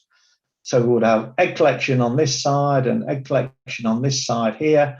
You'll notice even if we've got eggs on the top belt, they can roll over to the side. We put an egg belt in there, and it makes it a lot less complex for egg collection, as we do it just at one common point on each row. Same story, no feeders, no drinkers, nothing on the floor, everything contained within the system. Just some examples there. You can see it in the flesh. This is an installation that we've done recently. So there you can see it without birds in, and then the same shot with birds actually placed. So you can see birds have been reared well, they've been trained well, and there's a good distribution of birds throughout the house on the different levels, and also on the floor as well. So these are finished the laying process, and they're going scratching around on the floor. You'll notice here that we've got, wherever we close off underneath the system, that can be done either manually or automatically. That's why the birds get used to the system. They're trained to use the system. When we're happy that they're laying most of the eggs in the system, then we open this up and give them full access to the floor area for scratching and dust bathing. Finally, just to introduce one of our newest members of the family, the AS380. We have a lot of smaller farmers and smaller producers, predominantly the ones that are in the niche market for like organic or biological egg production. So small flock sizes, maybe 6,000, 3,000, 6,000, 9,000 birds. But they still want the benefits of using manure belts and extra levels within the system. And so we introduced the AS380 to give them this extra usable area and increase the amount of birds that they can get in the particular floor area of building that they've got. But still, you'll see exactly the same story. Feeders, drinkers, and perchers, all with the system: eat, drink, lay. That's the whole theory, and nothing on the floor apart from, in this case, scrapers. Once again, just some general features on systems is that, I mentioned the nest area. We've got really good positive opening and closing of the nest system, and it's really easy to adjust.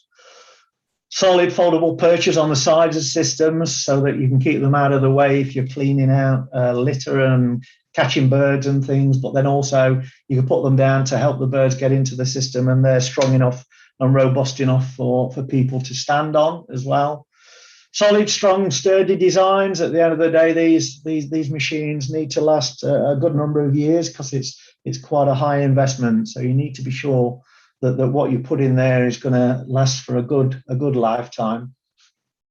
As I mentioned earlier, automatic or manual closing mesh underneath the system. That's to prevent the birds going under until they're trained to use the system and lay the majority of eggs within the system itself. Winchable back wall nest on the loggia. That's so that you can inspect and get access to the nest from the back easily, and then also you can actually get through to get access to the drinkers, which are just on the other side of that nest should you need to get to them for maintenance. And then ultimately what everyone should be focused on is the high quality materials as well. Okay, for the future, watch this space.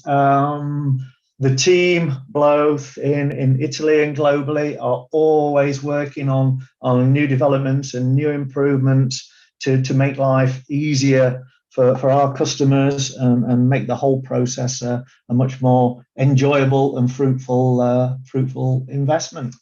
And there are some really interesting developments coming along, which sadly I can't tell you about at the moment, but as soon as it becomes available, we'll let you know. Many thanks for your attention. That concludes the presentation. So if anyone's got any questions, please fire away. All right, Paul. Thank you so much. It's quite interesting on the revolution that Eco-Techno have gone through. So I have questions from the audience, and I will hit to one question first, that because in Asia, I would say ASEAN, it's quite new in terms of cage-free, free range, there is still some confusion there. So yeah. From your experience, because you work with a lot of Western that already shift from cage to cage-free system because of the pressure of the retail and customer. So how long it takes in shifting, like let's say for one farm, in order to change, and what is the key things that the farmers who attend in this conference should be aware of and to start thinking about? Yeah, I mean, to be honest with you, I mean, crikey, I started my life in the industry in 1990, I think it was. Yeah, 1990. And even at that stage, as I mentioned, I used to work for the largest egg producer in the UK at that stage, a company called Dayley Foods.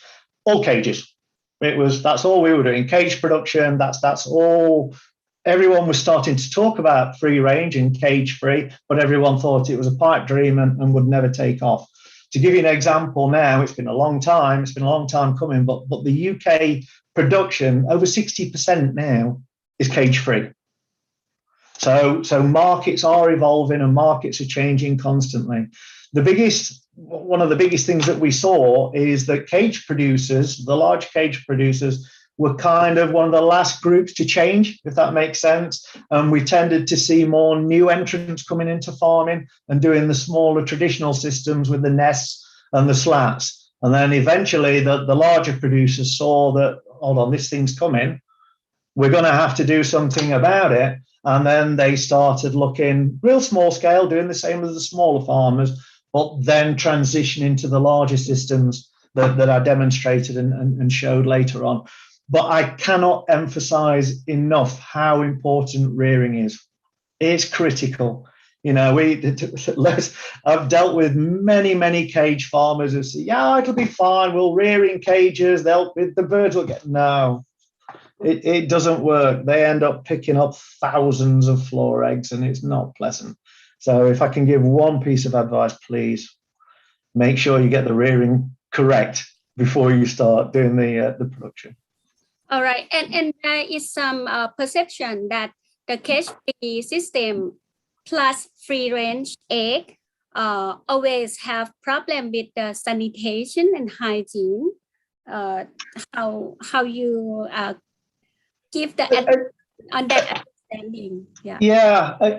Again, it's one of those situations because we've gone full circle. So before with cages, we wanted to get birds away from living in their own manure, and now we're going back to it. And so that's why we're introducing the manure belts and the slat systems in, so that the birds have as little contact with the litter with their own manure as possible.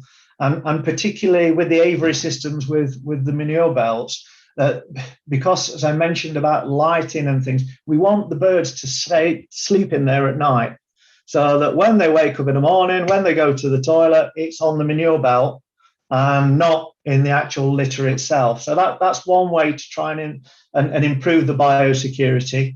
The quality of the eggs is important, and that's why we want to try to get the birds to lay the eggs in the nests instead of on the floor. So again, training, rearing, really, really important. And then also from biosecurity, as I mentioned, you know, people bring in germs, bugs, disease, no matter how clean and how showered we are, how many times we shower, we can still, we're a point of contact for the birds where we can introduce disease. So if clients are able to make the investment, then automate as much as possible to take that human element away and reduce that risk of disease challenge. All right, and from your presentation, you mentioned one things about that. With this system, the farmers can even put the maximum capacity. So which is different from earlier. There was some discussion that free range, it has to use a lot of land. So that's not the case anymore. No, it's still the case. Yeah. And the thing is, there are different rules and regulations for different countries. I mean, in the UK, we used to have a ridiculous amount of requirement for land for the birds.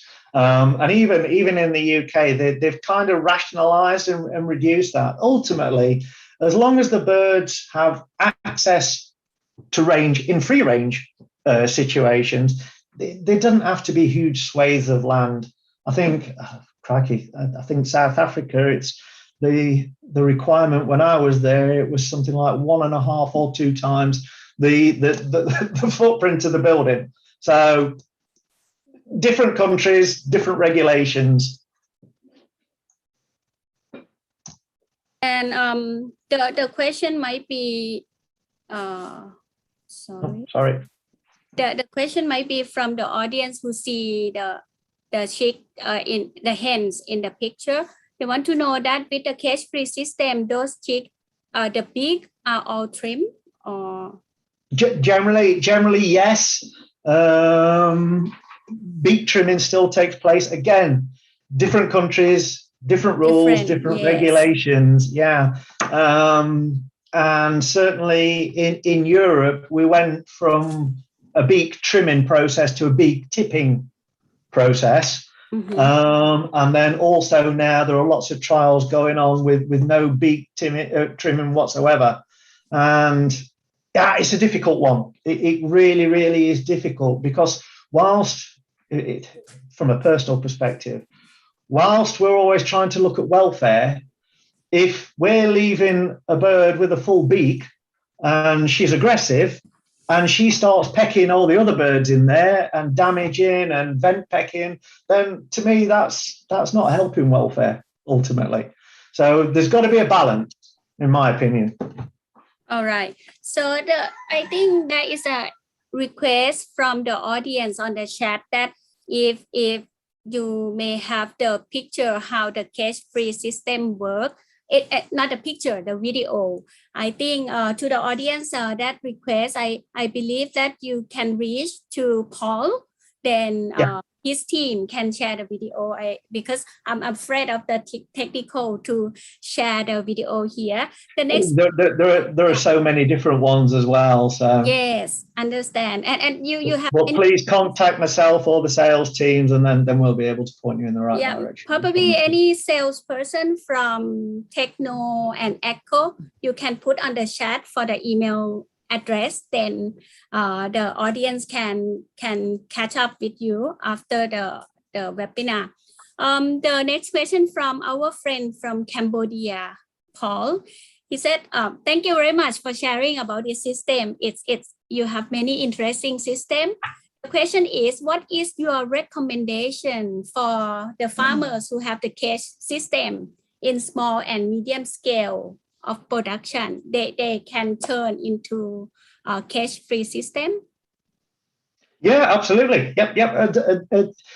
As I say, if it's someone who wants to, let's say, change the production, so take the cages out and then put in a new cage-free system, then really it's a case of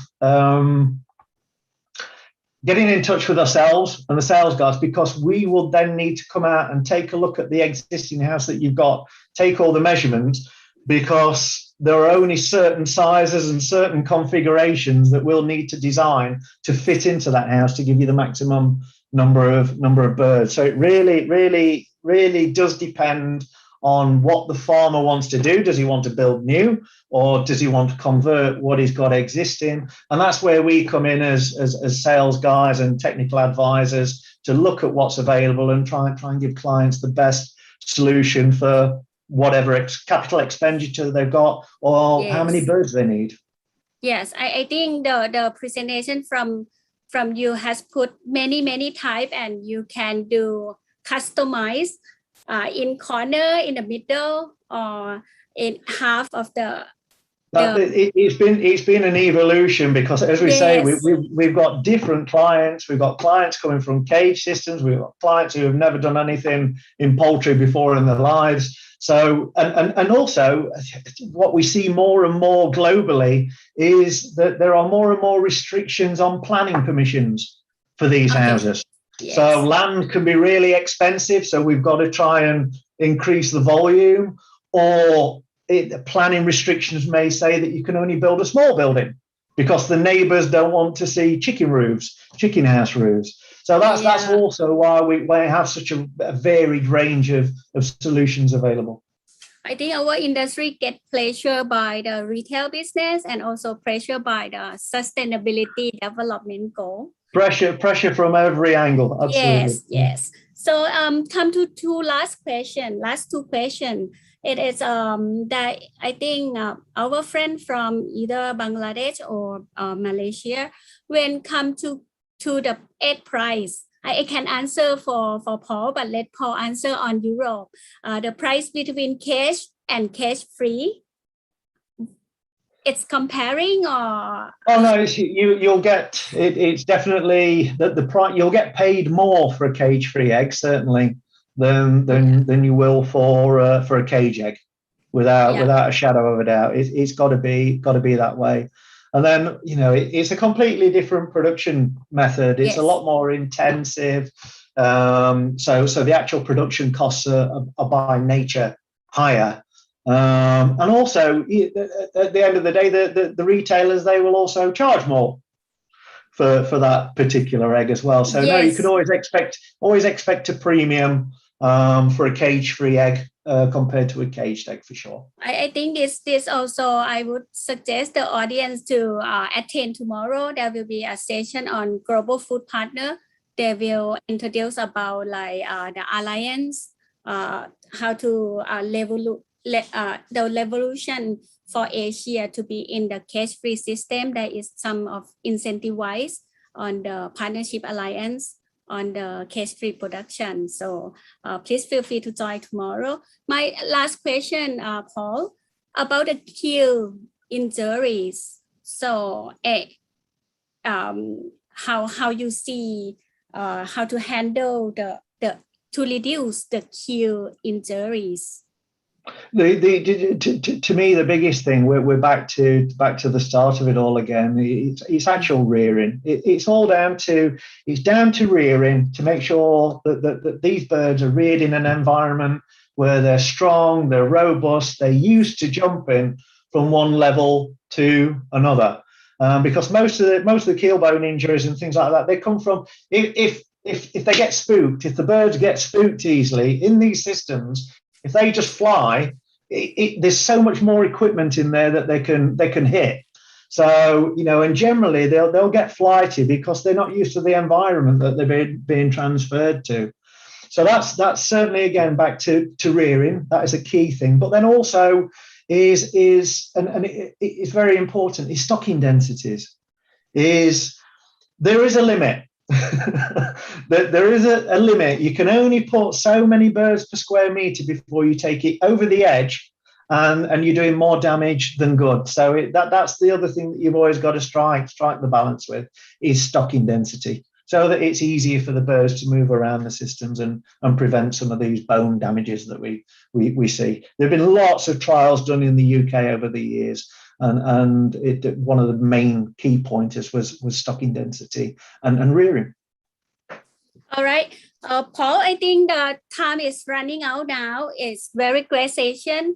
Congratulations to many AS that coming pipeline for our Asian customers to adapt and change and cope up with the pressure we get from the retail and sustainability issue. So like what I said, if anyone interested in knowing more and to understand what is really the cage-free system, do you have to remove everything and install new things, or can do semi construct by Techno and Echo, you can contact the team. I saw that Paul team already put in the chat box. So thank you much to your team. Today we come to end of the session of the layer week, the first day. So tomorrow we are going to meet again together with me and some of other experts at 8:30. Okay, tomorrow 8:30. We are going to hear from Philippines and few other big supplier and global food partner. So thank you very much, Paul and Echo team, and thank you for our key sponsor.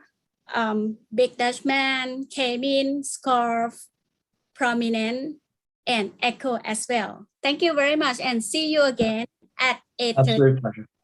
Bye. Thank you. Enjoy the rest of the conference. Bye-bye.